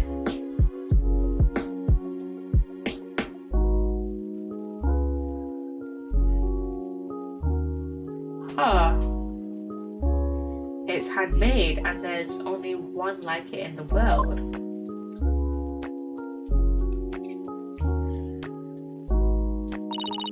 Maybe it's... No, that's definitely it. That band around his neck. Mr. O'Connor, that band around your neck. That's your proof of friendship, isn't it? Proof of friendship? Is that anything like a proof of purchase barcode? In court, evidence is everything. That's why the three friends created friendship bands. It's the evidence that proves their friendship. Aha, how very interesting and chic. If they have doubts about their friendship, they can look to the proof they have on hand. That's why Mr. O'Connor's hand always goes to his neck when he is pressured. It proves he still has feelings of friendship towards the other two. It doesn't matter if I wear it if it's those two. But they feel the same way too. I know they wear their friendship bands somewhere. Junie and Robin must both feel the same way as Hugh. I just know it. Everything Hugh has said leads me to believe that. In fact, he may have also just told me that the other ways that others wear their proof of friendship. Isn't this one? All we have to do is think back to their testimonies. Ready? Miss Newman holds her arm when pressured, and Miss Woods holds her wrist. I know Miss Woods very well. She would never abandon her friendship with you over something like this. And taking the blame for her will only succeed in making her terribly sad. Ah.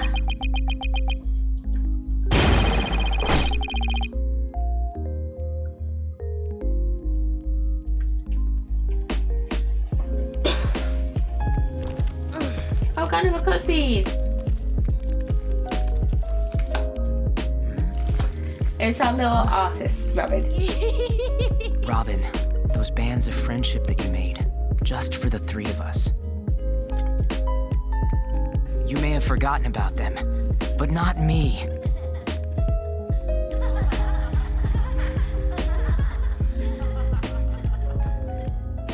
Hugh! Ah. Aww. Hey, Hugh!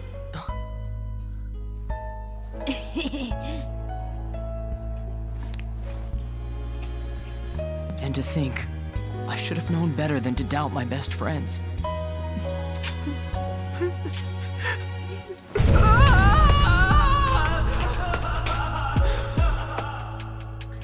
Feel bad for the guy, kind of. I didn't kill anyone, and I didn't have a body double. I didn't move the body, I didn't even see it, and it may look like I'm speed reading. Sending me out on mastering the bar exam, but I haven't read a single word. Well, you could have fooled me, in fact you did. Hugh. So, Miss Sykes, can I place my trust in you? I'm going to save Junie. So yeah, you can place your trust in me. Then am I to understand that the witness is recanting his confession? Yeah.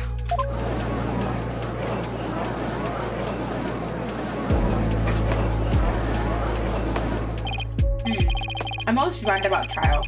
I much prefer the time about variety myself. Now we are back to the fact that there was but one suspect who lacked an alibi, which is in the end the truth you've been seeking this entire time. So back to square one. Now I'm exhausted and depressed. It probably doesn't matter at this point, but I might as well update the moon matrix.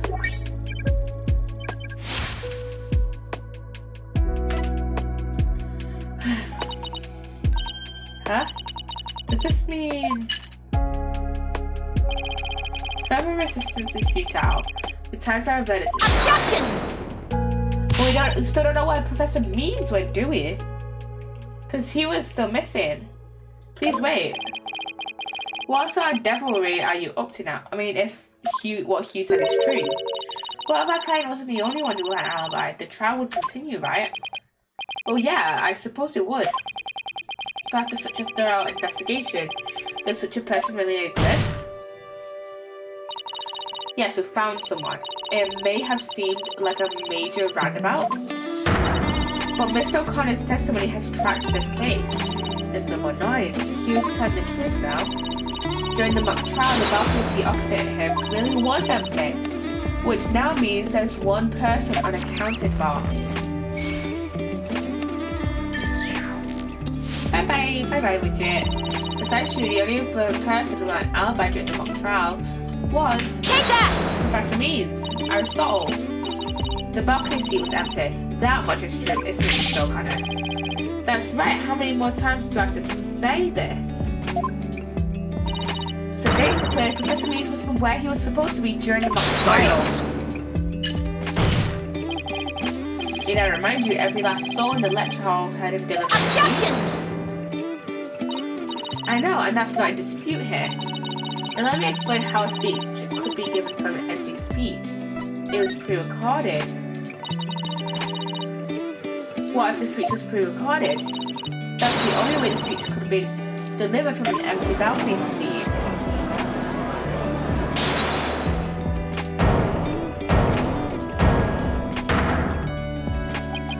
Wait, are you accusing Professor Means? That's insane. I mean, he's the one who gave me the tape recorder. Take this to the police, he said, and tell them you found it. What, really? Wait a second. Mr. O'Connor, did you say that Professor Means gave that phony recording to you? Phony? The defense will refrain from hurling unsubstantiated allegations. Well, I said he gave it to me, but what do you mean it's phony? Wow, who could have seen this development? The recorder updated in the court record. The fight shouting "You're a goner" as recorded on this tape was dubbed onto it using a line our client said in the mock trial video. Why this? This is an extremely crucial piece of evidence.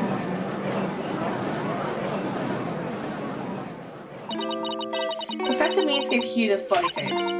If that's really true, then Professor Means has guilt written all over him. Your Honor, the defense needs to call Professor Aristotle Means to the Silence! The seat was never empty. It was by an oversight by a dullard of a witness. An inmate who was formerly a surgeon was suspicious. He said it's often all too easy to overlook symptoms. But we're not going to overlook this oversight. If the speech was pre-recorded, the basis for suspecting our client would be shattered.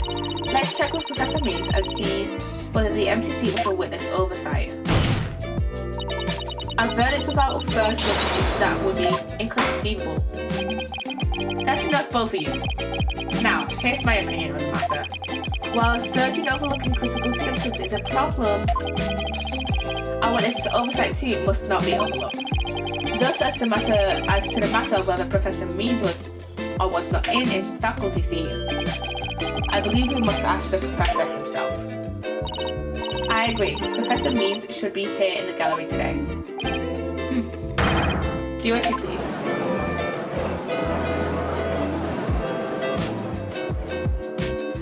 Okay, so he's going to be put on stand basically for testimony. There he is. Okay, I need to take a short break, but I shall be back in a few minutes. So yeah, I'll be a few minutes.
returned.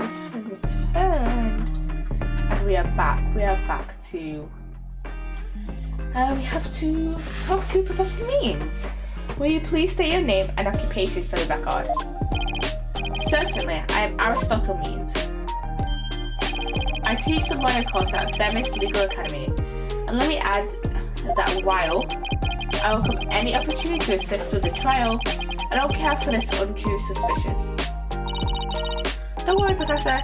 We're just interested in the mock trial video right now. Yep, we're just interested in that. I'm interested in this kind of thing. Real quick. There we go. We just need to take another look at that speech you gave. Can we count on your cooperation for this?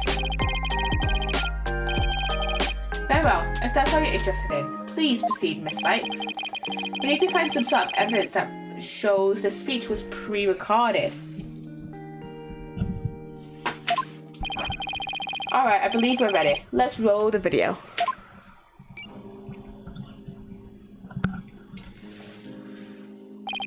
Good afternoon. I would like to start by thanking you for coming here today. The mock trial, the crown jewel event of the school festival will begin shortly. When I was a student I too could hardly wait for this day to come. Oh no, I'd forgotten how long and boring his speech was. Wake me up once this is over. Hey, no fair! The experiences of our youth have a powerful and profound effect on our adult. Blah blah blah blah blah. Ah, you there. Wake up. Pay attention. Huh? I'm awake. Isn't that you, right, Your Honor? Huh? What? I'm awake too. Why do I feel awake, you see? And Blackwell just isn't. Once again, our pure white lady justice will be watching over all of you today. Pay attention and you may make a difference one day. Now let the mock trial begin. That's about it. One of my better speeches, if I do say so myself. I even saw some of my students with tears in their eyes. He's obviously not familiar with the phrase bored to tears. Listen, Sykes Donor, if you have subjected me to this epic study in tedium without purpose.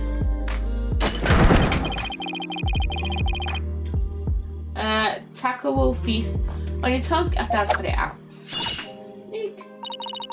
But you were asleep the whole time.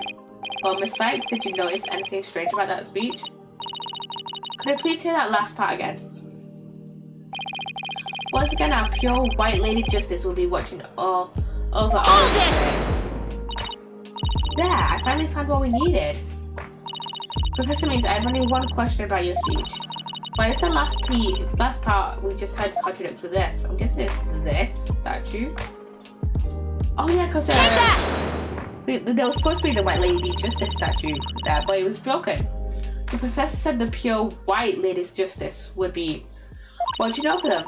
But the lady justice... Oh yeah, I did 5 minutes. In the video, it's not even close to being white. It's gold. It's as good as gold can be. I'm not sure I can wrap my jaw around that to test its authenticity. And I'd say it was made of gold, Your Honor.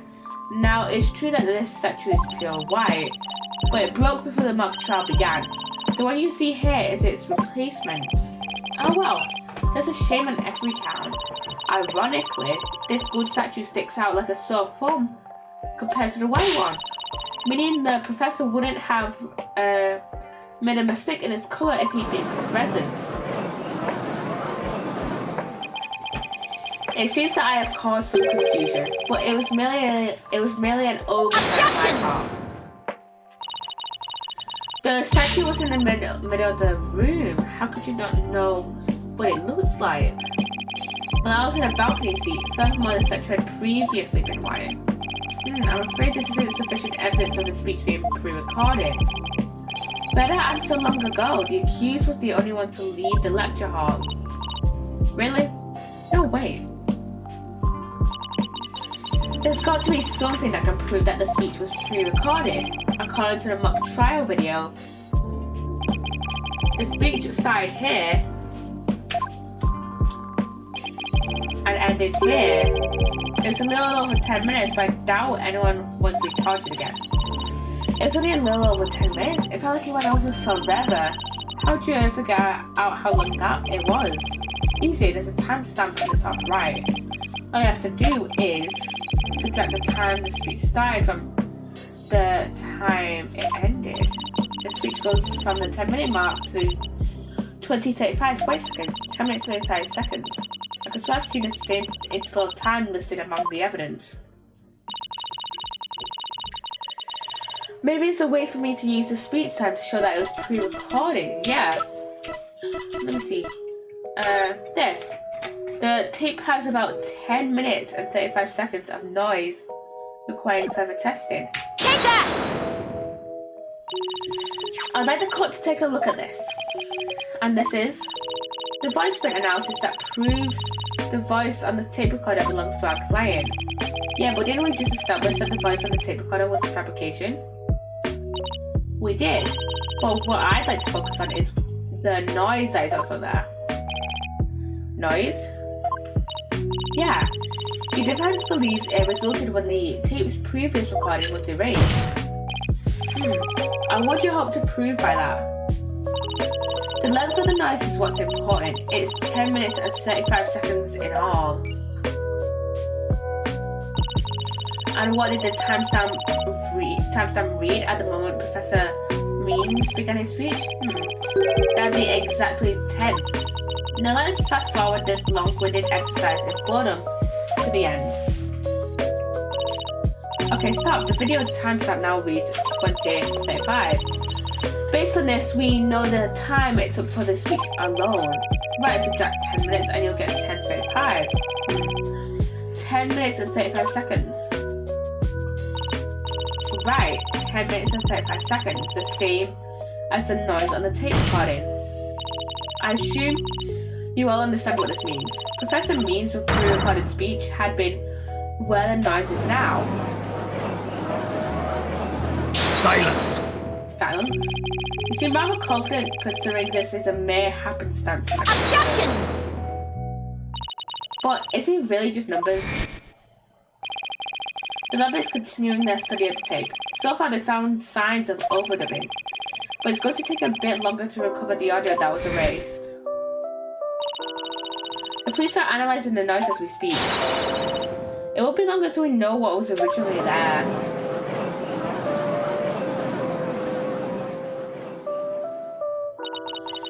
Now I'm sure of it. The professor was trying to create an alibi with the recording by pinning the crime on Junie. Well, he's not going to get away with it. Not on my watch.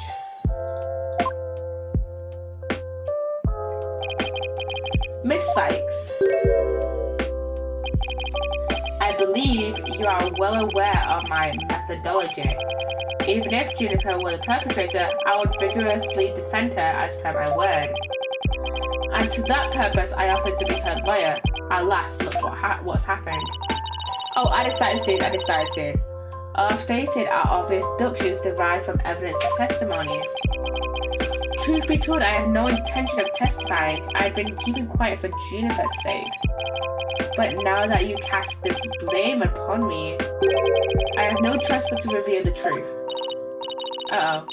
This doesn't sound good. I will now reveal the truth behind why I had to pre-record my speech before the mock trial. I, Professor Means, always say what I mean and mean what I say by all means. Yeah, and you also belong to the methodology, ends justify the means. The defendant came to me with what she said was very important by necessity. Secret, and I won't go through the rest of it because the edit's just started. Yay! I swear to God, my throat still feels like dry as fuck.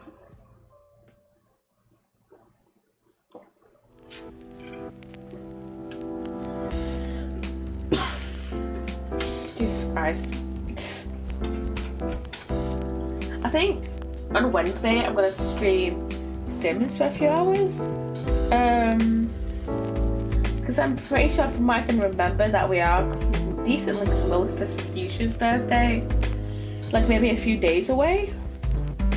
So I want to age her up, and then have the Sims like move out. Maybe try and get Cyrus moved out. And yeah, and then maybe try and get the others moved out as well. And everyone should be coming back now. Welcome back, everyone. Welcome back. The defendant came to me with what she said was very important and by necessity secret. She asked me to pre-record my speech and come to the audio room during the mock trial. Juniper confessed to the murder and asked that I get her declared innocent in court. She also said that I'd become an accomplice after losing my alibi due to the pre-recording. But when I said I would protect Juniper, I meant it because it's the humane thing to do. Oh my, so you're saying the defendant threatened you? This has to be a lie. I mean, everything about it lines up too perfectly to be true. On this most consequential of occasions, let me be completely frank with you. Juniper has truly taken to heart my teachings that state the ends justify the means. I don't believe you. When she asked me to defend her, she said I must also prove her two friends innocent. Her two friends, the witnesses? Correct, Hugh O'Connor and Robin Newman. I was to ensure all three were to achieve their dream. That was the result Juniper was seeking. And she was even willing to threaten me, her own professor, to that end. You no doubt had high praise for her ruthless tactics. Yeah, well, that is why I vowed to vigorously defend her despite her threatening me. There's a time when lawyers merely sought the truth if they wished for victory in court. But alas, those days are over. Now in the defense of justice, order, and all that is good, the end justifies the means. I'm so sick of hearing that phrase. Same here. Though it truly grieves me so, I must tell you this.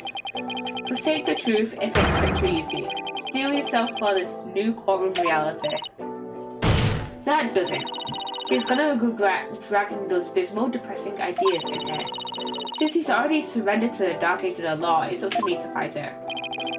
Why so silent, sex donor? Something the matter? This is a court of law. It's no place for long-winded talks about idealistic principles. That's why I'm going to let the evidence do the talking. Let's not get carried away now, Miss Sykes. It will not do to have you attempt to discredit my doctrine. Do not force me to rectify the situation. No, go ahead and rectify it. Only if I lose and you win, that is. Yeah, exactly. But we're not gonna lose. We're not gonna lose. Simple as that. Okay. Time to save first. Let's have a look at the evidence. I think I want to present this. I feel like I have something in my eye. Little posture check.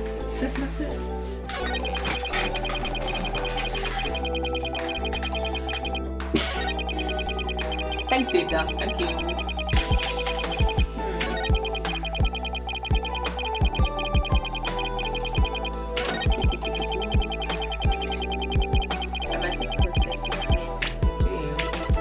What about the tape recorder? Oh shit, the tape recorder. It says you're a gunner. That's Junie. Junie said you're a gun on it. But obviously it was the builder using Junie's voice from the recording. From the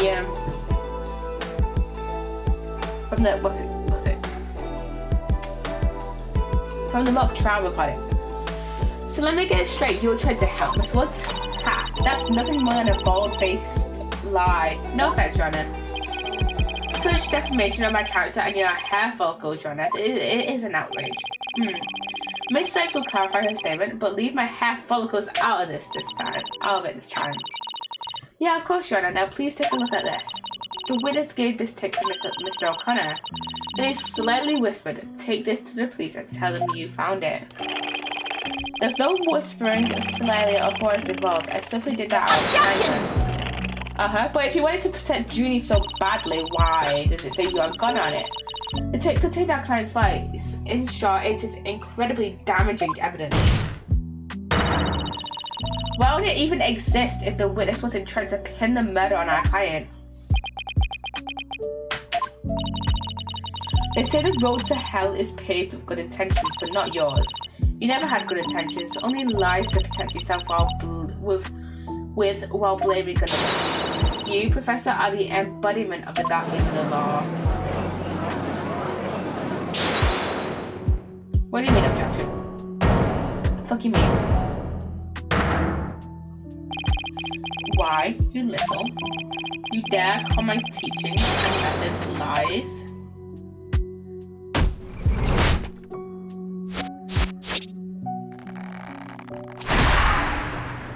I hate you so much. The MS Legal Academy is a proud institution. It's the most powerful in the world. You never forget what true education and lawyering means once I'm through with you. Yeah, the end justifies the means, whatever the fuck that means. Hey, Professor Means, what's up with your hair? Quiet, no talking in class. This is core.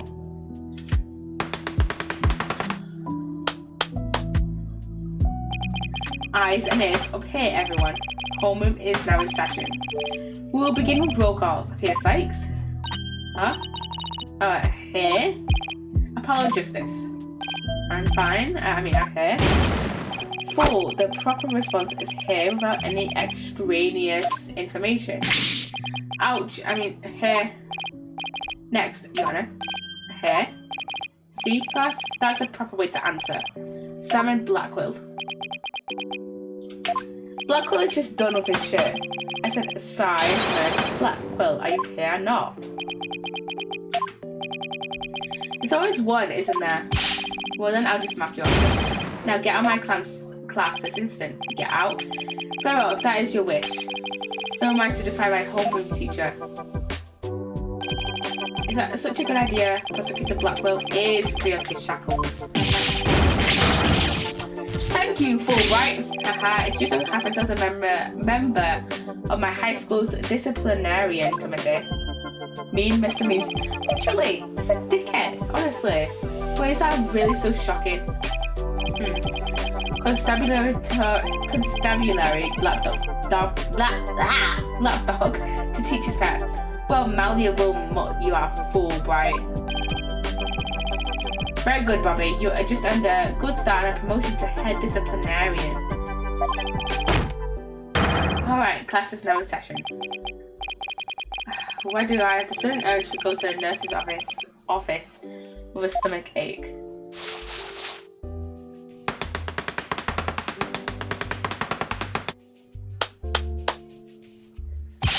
Pay attention, I am not the killer Juniper is. This will be on the next test. Objection! Listening. But Professor, you created the funny tape to pin the blame on Juniper. Plus, you're the only one who could have moved the body during the mock trial.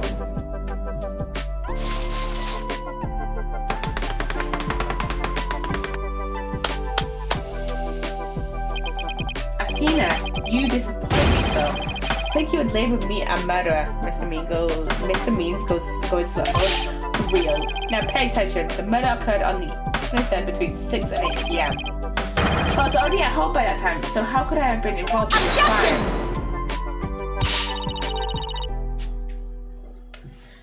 Professor Means, can you really prove you had already gone home by that time? Can you prove that I was still at school? No, I can't.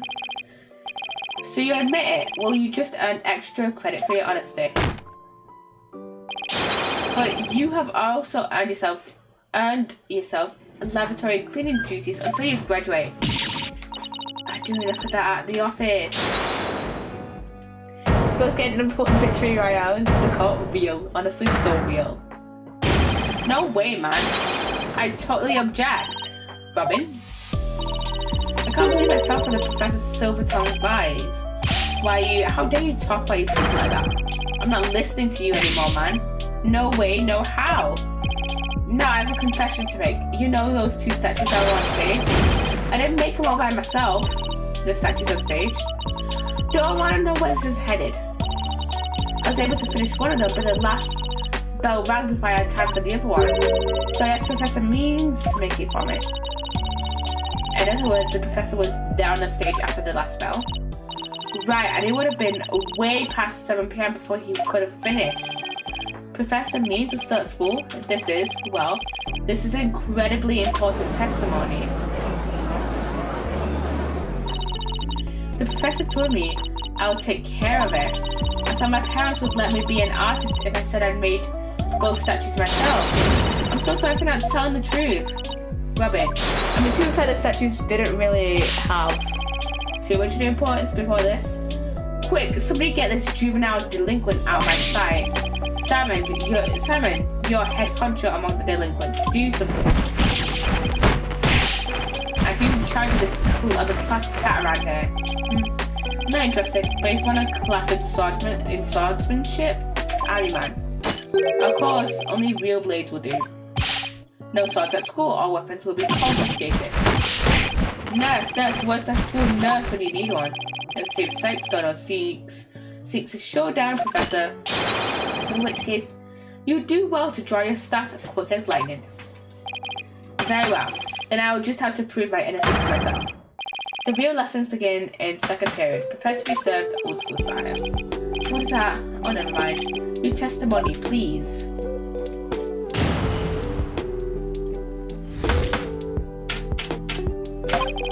Now pay attention. Robin took over half a day to complete one statue.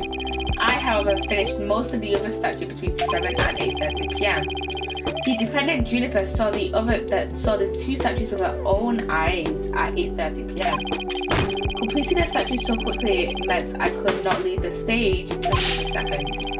How could I have possibly had the time to go to the art room and commit murder? Is saying the defendant saw finished statues? Precisely. She said so herself at the detention center yesterday. Her defense team was there and heard her say so too. Don't try to deny it now. That evening I went back to my dressing room to get something I'd forgotten there. It was well after the last bell rang. I'd say maybe around 8:30. That's when I noticed that both stage statues were finished.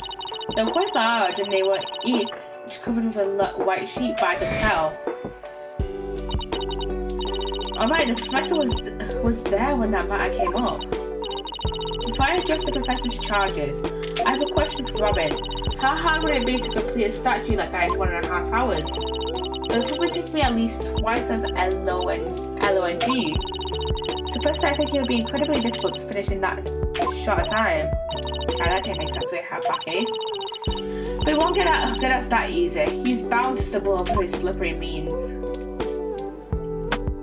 Okay, cross-examination time. I think this is our last cross-examination. Let's save.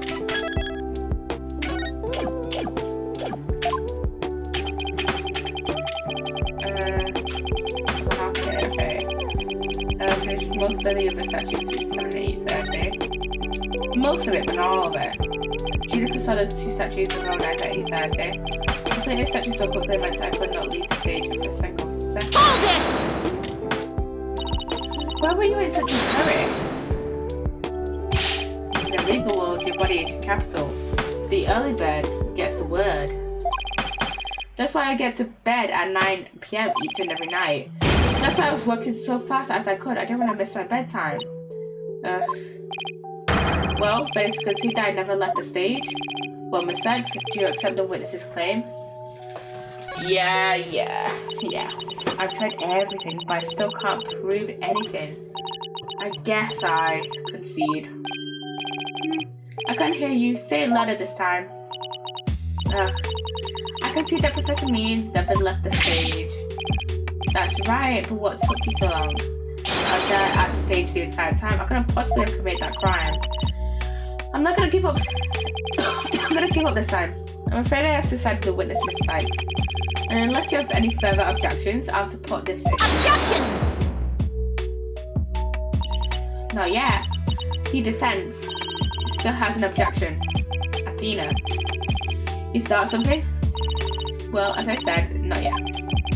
Oh, so it's time for the legal smoke and mirrors? Not yet, Athena. It's not yet time to quit. It's at times like these when it seems there's no way out that you have to. Yeah, to turn the case upside down.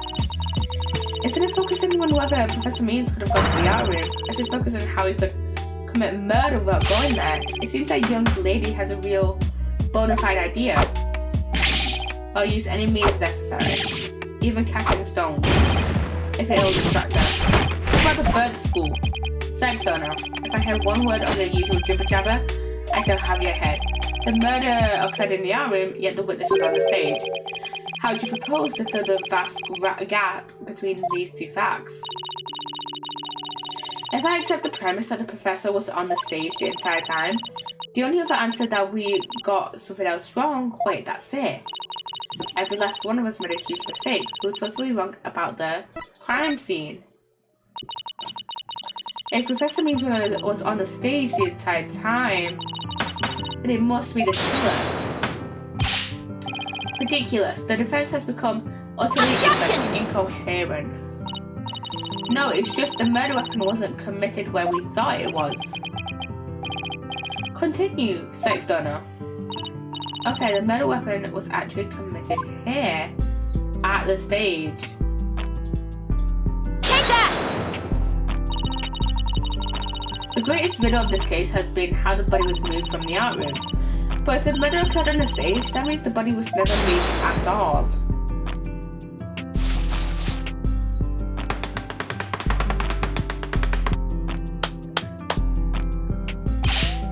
Silly girl, when the body was found, there wasn't a drop of blood on the stage floor. Surely there would have been some blood if that's where the murder was committed. But we still haven't confronted that Court had bruises on her wrist. That when we first, in the first stream on Friday, when we started this case, but I noticed the things on her wrist and I said something along the lines of, oh, what if like her hands were tied to like the top of the stage, like things, whatever they're called, you genius. Why thank you. I literally mentioned that I thought that Court would have been hung up to the top of the stage, and that's why there's no blood on the stage, because she was hung up in the air. But there was something on stage at the time of the murder that's now bloodstained. The skull banner? Take that! Oh wait, was she killed in the banner? If it's true, there were no bloodstains on the stage floor. But there was something on the stage that did have a bloodstain. And that'd be this school banner. No blood would have gotten on the floor if this were under the victim when she was killed. Oh my, that's quite a compelling story. Oh yeah. Where is it now? I fear it makes perfect sense. That's a pathetic attempt. You must put every inch of your body into your task. The autopsy states the cause of death was loss of blood. Yet only a trace amount was found upon that banner. Where did the rest go? Blood gained on there where the body was moved by wire makes more sense than not. Very good, Simon. Tell me, what's your first choice for higher education? I'll write you the ultimate in recommendation letters. You're all but guaranteed. Objection! Actually, the defense has something to explain that as well. You do? If there was only a trace amount of blood on the school banner, then there must have been something else the killer used to soak up the blood. All I have to do is figure out what. This is what soaked up most of the victim's blood. Oh wait, the Gaffner's banner. We haven't really talked about the Gaffner's banner. Take that!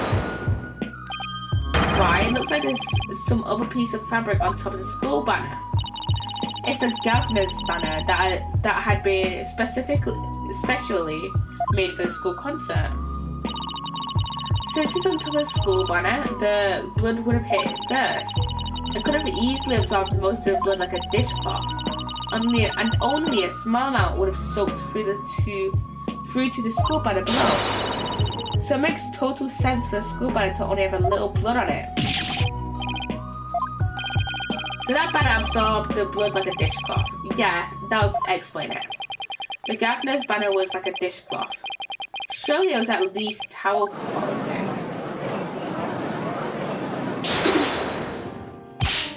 Simon, don't just stand there, do Silence! Sex donor. You are learning to wield a blade quite well. But how will you respond when I come slashing at you like this? The remnant of a large bloodstain was detected in the art room. But why would there be blood there if the murder occurred on the stage? Objection! It's late, I'm going. Alright, good night, nature guy. Good night, good night. The bloodstain in the art room was faked. How? I'll tell you how. All that was needed was something that could transport the blood upstairs. And that something was a piece of evidence we've just finished discussing. The killer used this to bring the victim's blood up to the art room. Okay, what was it?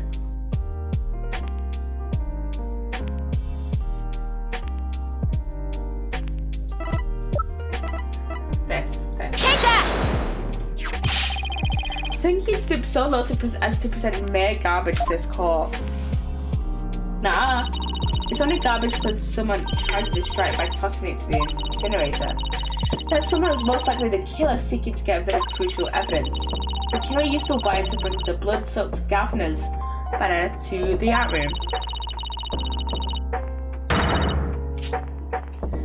Then the blood was wiped onto the floor to complete the ruse. It makes perfect sense. We're getting him, guys. We're getting him. Order. This is quite a development. See, the body was never actually moved. Holding by that, the body must have been moved. How else do you explain that loud crash you heard during the mock trial? If it wasn't caused by the body crashing into the statues, then what was it? Ugh, I hadn't thought of that. If that loud crash wasn't the body hidden in the statues, then what was it indeed? The knot in the skull banner shows that something was carried along the wire in it. So if that's true, I know what I have to find. Something that was in the art room before the murder, and another stage after. The object that was set down the wire to crash into the statues was... Okay, I'm gonna guess it was this. Take that! That statue? Yeah, I believe it was this statue that broke the other two, not Professor Court's body. The unique statue you see on the right, that's the pure White Lady Justice from earlier. Professor Court accidentally broke it while she was polishing it the day before the mock trial. But she used her own unique artistic sense and technique to repair it, as you see here. Nobody would have guessed that it was originally Lady Justice. Silence! Perhaps you are onto something. But why, pray tell, would anyone move that scrap heap relic in such a tedious manner? Excellent question, Simon. Keep on coming. You know why, but the fact that you won't acknowledge it shows how trusted you are. Lady Justice was moved during the mock trial. During that time, Professor Meads was fabricating an alibi with his pre-recorded speech. If you consider the fact that Lady Justice was moved in order to point us to the body, maybe?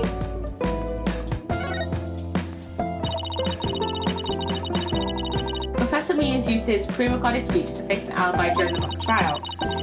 He wanted to make it look like he could have possibly moved the body. Moving Lady Justice was his way of pointing us to the body and cementing his alibi. That's quite a persuasive argument. For a while there, I thought you weren't taking the trial seriously. Well done. What do you mean objection?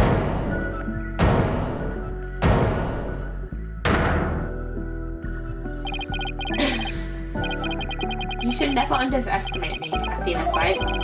Professor Means always means what he says and says what he means by all means. Fine then, say it already. I'm waiting. The murder occurred the night before, but the body wasn't found until late the next day. Countless students passed the stage till they met in the lecture hall for the mock trial.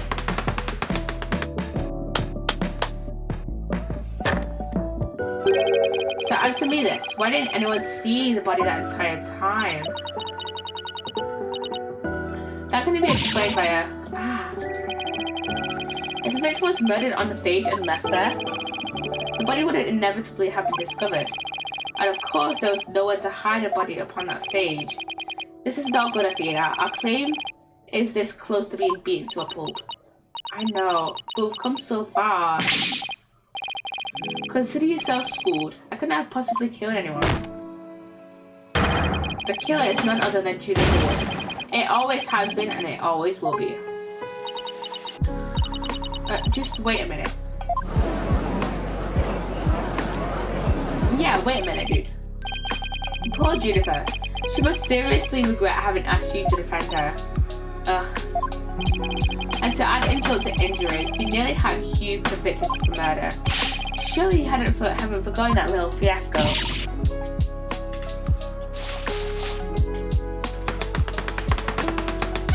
Shut the fuck up, dude. You're honestly the worst. Not only did you fail to defend your client, you also raised false charges against your friend. You have no right to call yourself a liar.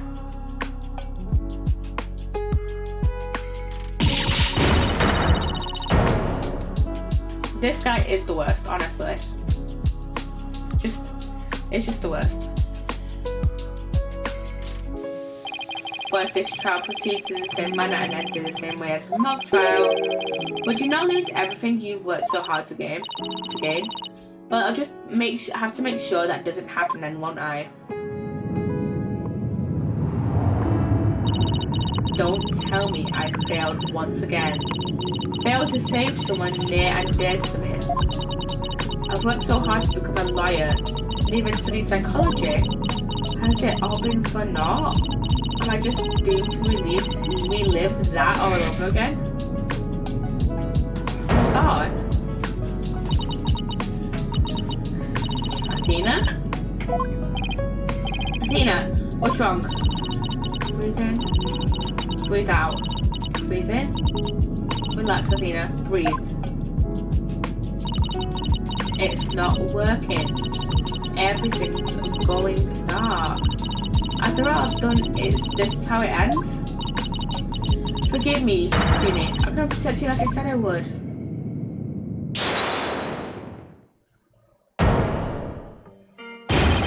You leave Athena alone, man. She's the one who saved me.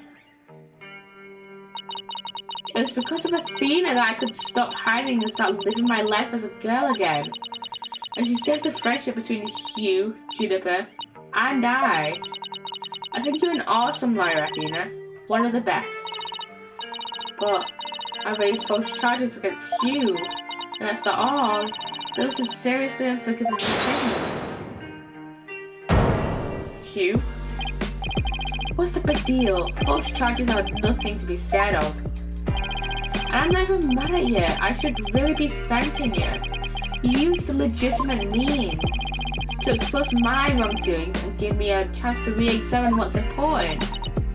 But what does it matter if I can't see Juniper? I mean, the whole reason I've come so far is... It's not over yet, Athena.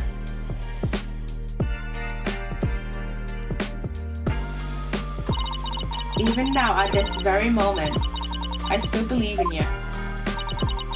Junie, I know you better than most people, Athena. And I know you'd never surrender to the Dark Ages a lot like the Professor did. Thank you, Junie, but I feel like I can barely breathe. I don't know what to do. Silence! Stop your bleating this instant. You're looking at a fool. Prosecutor Blackwell? There is one who awaits you, is there not? And that is the reason you have studied so very hard. Are you prepared to give up on all you have worked for thus far? It would not do to have you disappoint you know who.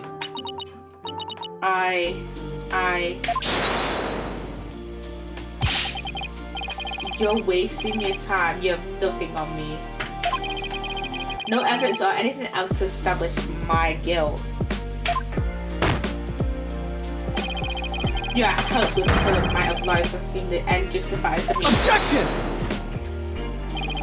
Don't worry, Athena. You're doing fine. The truth will always win against people like him.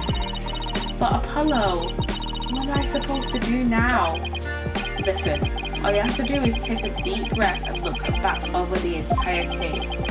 If there's truth to be found, and there always is, you're sure to find it.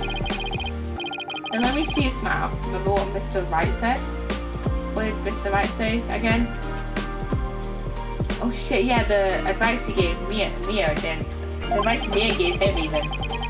The worst of times are when lawyers have to force their biggest smiles. Yeah, that's the advice Mia gave him all that time ago.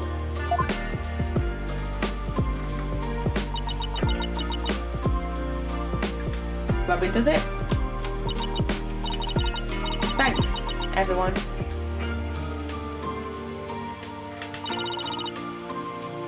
You don't have to worry about me now. The worst of times are when lawyers have to force their biggest smiles. Athena's sight is set and ready to rock. Prepare for your utter defeat. Professor Cole wasn't killed in the art room. She was killed right where her body was found. We know because there wasn't any time to move the body there from anywhere else.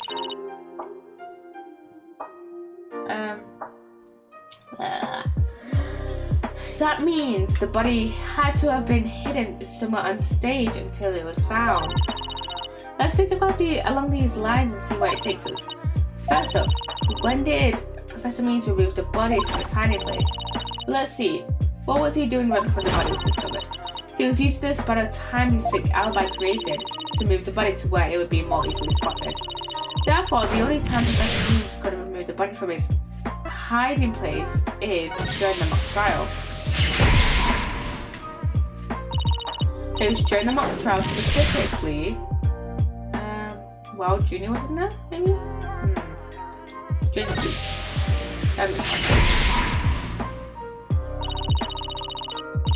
Professor Mees moved the body to an easily seen location during his long pre-recorded speech. The professor also moved something to the stage that wasn't there before, specifically the white statue.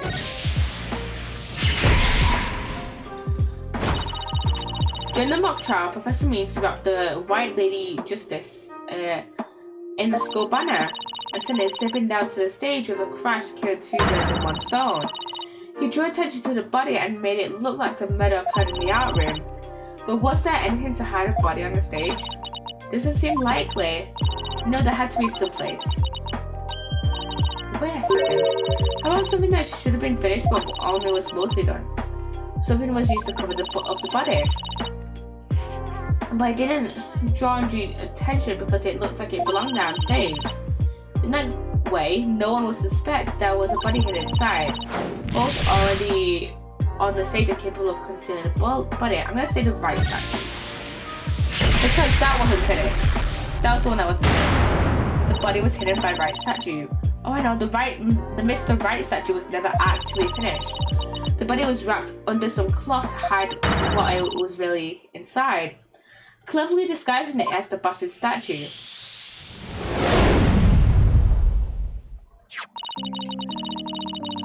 Miss Newman gave up on the right statue, yet Professor Means finished it in a single night.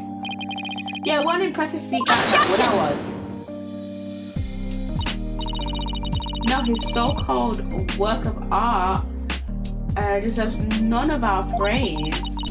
That's because it was only a facade to hide his real work, the murder of Professor Core. Come again? I'm afraid I don't follow and I'm just checking Discord stuff. Discordy stuff.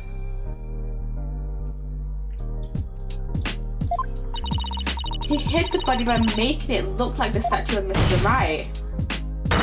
With the body wrapped under a piece of cloth, it looks just like a statue. What? I second that. What? Now this is getting interesting. No, this is getting preposterous. How would such a thing even be possible? Objection! We'll never know until we try. Uh-oh. I think I know where this is going. Okay, Apollo, time to turn me into a reasonable likeness of Mr. Right. I'm going to pose like the statue like so, and now I want you to wrap me up in a cloth so that I look like a statue. I hate to ask the obvious, But where am I supposed to get this magical cloth? And where is he supposed to get it? I'm afraid that isn't the right colour, Mr. Justice. Well, given how sudden the request was, it's kind of the best I could do, Your Honour. Alright, I think that about does it. Well, what do you think, everyone? Do I look just like a statue of Mr. Right or what? Looks like some random person to me. One the statue, a pair of busts. Being so it has the spiked hair on the back of his head. Look at the head. The statue's head is way bigger than the average person's anyways. You're gonna hand it for me to try it. Anyway, wait, that's it, the hands. Her arms are raised over her head and there are dark bruises around her wrists. Yeah, the professor was probably tied up in something. Marks on her wrist indicated that she'd been tied up. Apollo, tie me up in a new pose. Wait, you know this kind of thing, are you? What? No, besides it was your idea. You just told me how to tie your hands already. Professor Court's wrists were tied together and I can't help but think that's related.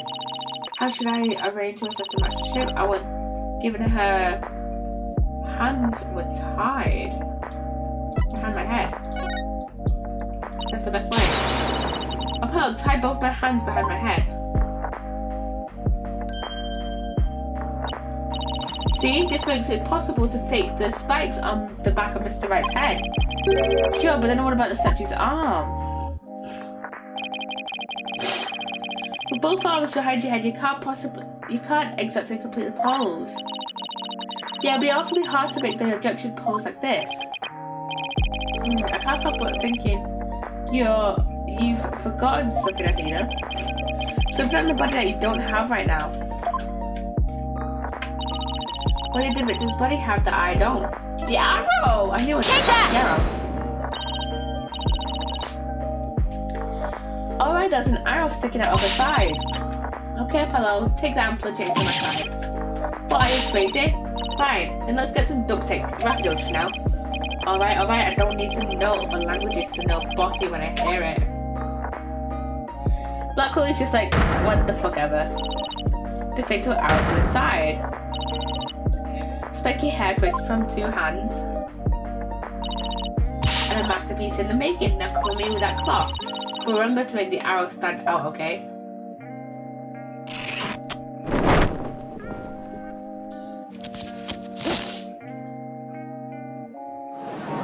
Okay, that looks more similar. Mommy, the arm's too sharp. Shh, remember your indoor voice there. Nobody's buying it, the arrow's nowhere near long enough. But what else could you use for the arm?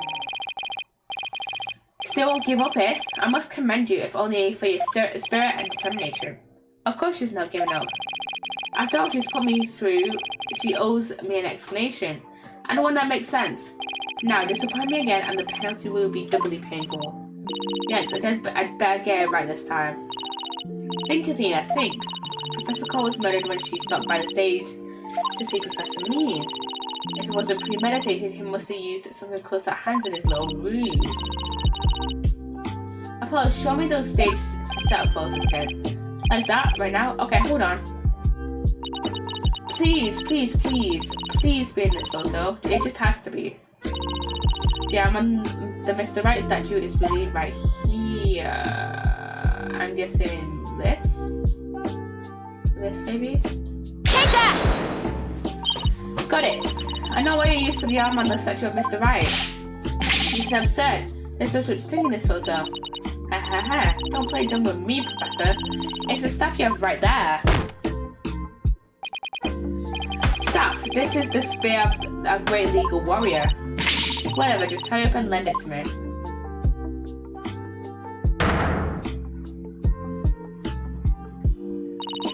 The length is perfect. Mr. Wright couldn't possibly object to such an awesome arm.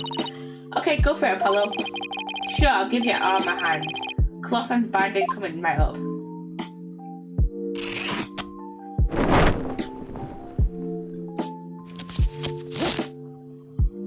Objection!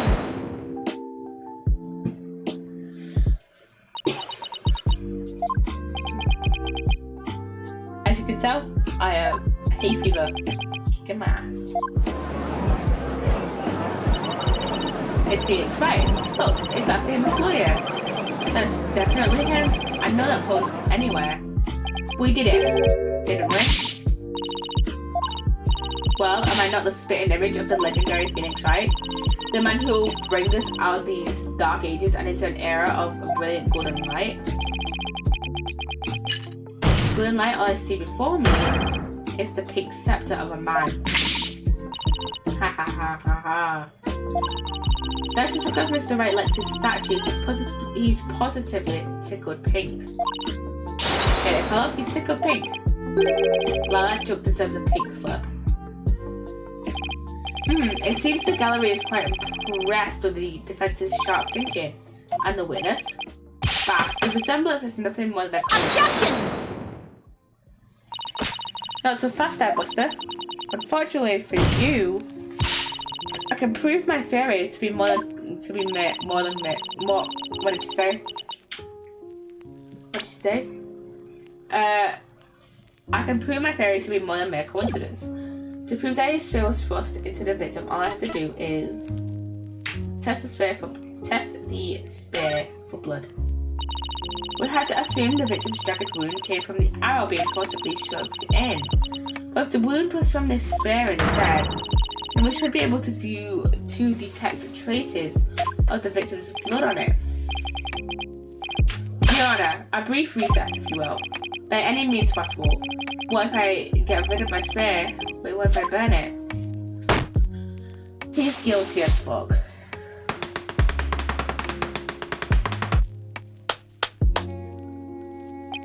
If I do that, I'll be found innocent.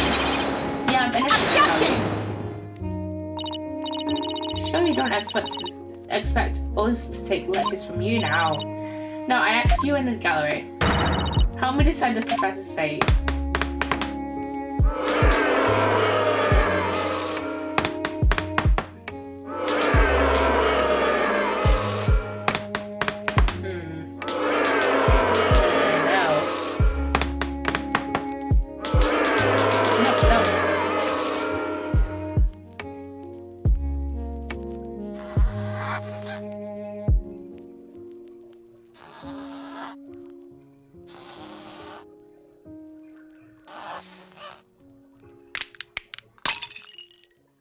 Good. Good.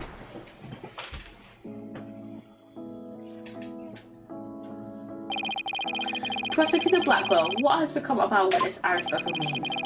It is as Sykes Dodo suspected. Blood was detected on his staff. He has admitted to this heinous crime. All of it. He shall join us in the clink tomorrow. His teaching skills can be put to good use there. Right, he'll teach felons that the end justifies the means. So much for rehabilitation. Can I ask what the professor's motive was? I can barely make out a word he said on account of his shattered teeth. One of Blackwood's fellow inmates was once a surgeon, one now a former dentist too. I eventually had him put pen to paper. It turns out Professor Means was the one taking bribes. The victim had suspected him after a report from the classmate. That led her to question him at length the day of the killing, right down the stage. The result? The heinous crime that was brought before this court. The fool like Newman had come to know of the script's contents via the victim's note. It seems he came up with the plan to stab the victim with her own arm in order to make the killing look like the one in the script and thus frame the defendant. But that scrap of paper with Hugh's name had the same mark as Professor Court's planner. Yeah, about that. Those planners are bestowed upon all students graduating at the top of their class. Really? So then, indeed, once upon a time, Professor Means was also awarded the same notebook. The handwriting is being analysed now, but like it's not, the stuff belonged to him. This too was evidence of bribery at the bribery scheme. This too was evidence of the bribery scheme and the victim, and this too was evidence of the bribery scheme that the victim had obtained. Okay, that is a bleh. Actually, bleh. Yeah. You get what I mean. You get what I mean. You get what I mean. Know that Constance's court was clean and that only Aristotle means took the bribes. To think a professor would murder a colleague, then try to pin it on a student. If this is the dark age of the law, then we can only hope that a brighter future awaits. And the first step is to hand down my verdicts for a promising young lady. This court finds the defendant, Juniper Woods, not guilty.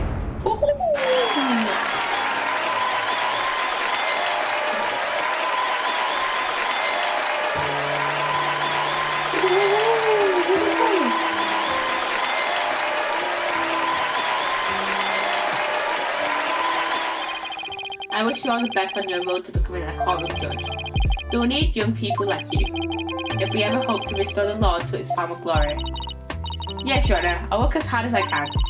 Maybe one day I'll be able to work with all of you to make a difference. Proudly serve Professor Court's memory. Do not let her death be in vain. That's the last thing I expected to hear from him today. Court is adjourned.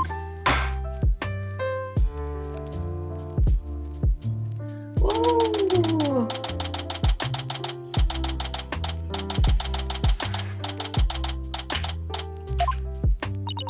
Thank you, Tina.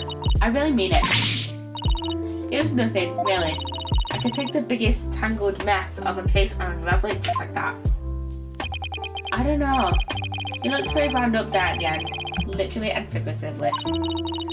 He looked pretty hungry for a knuckles sandwich, Buster. I wanted to thank you too, Apollo. Don't mention it. The way you are always there for Tina when she was in a bind. And at the detention center where your smile gave me hope when there was none. It was like the warm rays of sunshine shining down on peaceful woodlands. I think you're absolutely amazing. I think you're an absolutely amazing person. Thanks, Juniper. That means a lot to me. I still have a lot of work to do. I can't wait until we see you on the judge's bench. Haha, and I promise you'll get. I promise I'll get there someday. Just wait until that day. I've got some big news. I mean, this is huge. Oh, am I interrupting something? No, it's okay, I think. So what's the big news? The school festival. It was supposed to have been cancelled after what happened, but we just got a call. In memory of Professor Constance Court, who worked so hard to make it happen. The festival has been extended one extra day until tomorrow. Jesus fucking Christ. Really? Alright.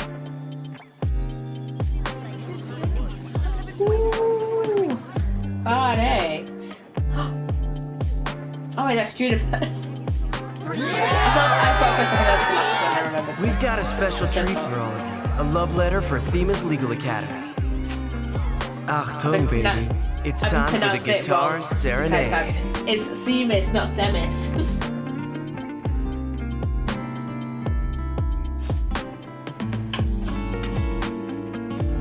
And he's using a new guitar as well after his was broken.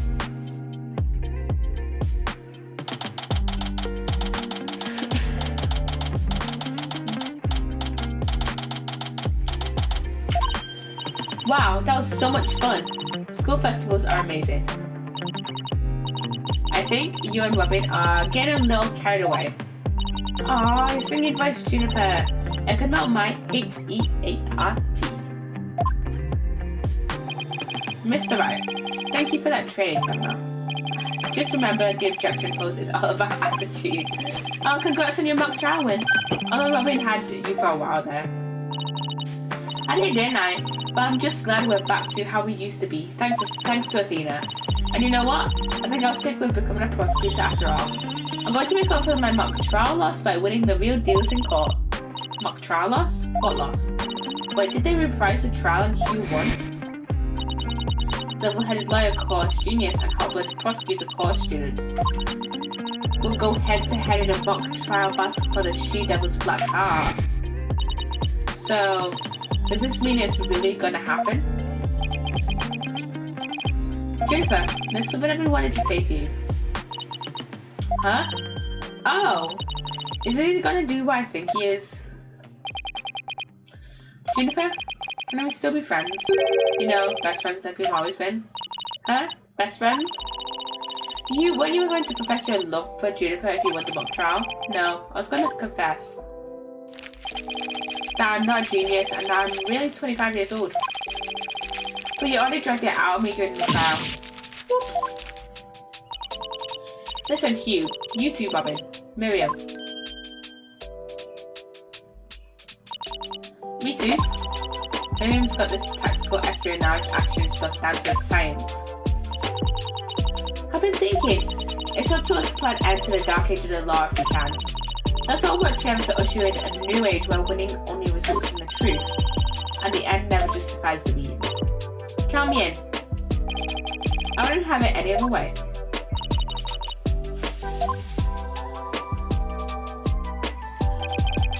Best friends forever, huh? No matter what anyone says, nothing beats true friendship. You bet. And what about your BFF Apollo? And you're a bit old to be using that word. But yeah, he's the best friend a guy could have. Which reminds me, we're supposed to meet up and gossip about the new girl in the office. Hey, no talking about me behind my back. So what kind of guy is he anyway? Well, if I had to describe him in one word... What do you mean? And so after some slight arm twisting, Apollo promised to bring me to meet his friend. Unfortunately, that promise was never meant to be fulfilled. But not long after, their friendship was mercilessly severed by fate. Was his friend killed? And the bonds between us began to fray and unravel as well. Is his friend killed in the next case? Sorry, but I'll be taking a leave of absence. Oh shit, the cutscene from Remote Countdown. Even now, those words continue to ring in my ears. The discord in our ever cheerful Apollo's voice made him sound so cold and distant. Why, Apollo? Why? Why would you leave us all behind?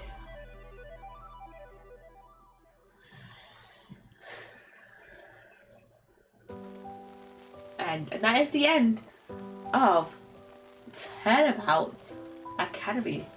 Save my progress, yes, save it there. And then our next one will be the Cosmic Turnabout, which will be case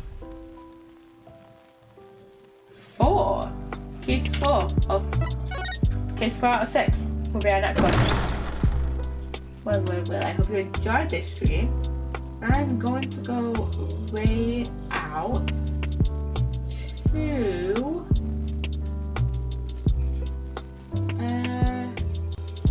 we're gonna go right out to NAS Studios. He's playing a bit of Honkai Star Rail. So yeah, let's go raid NAS.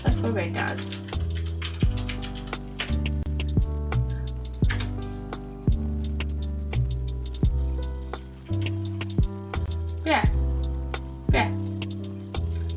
Go enjoy your stream, and I shall see you guys on Wednesday for a sim stream. Bye guys.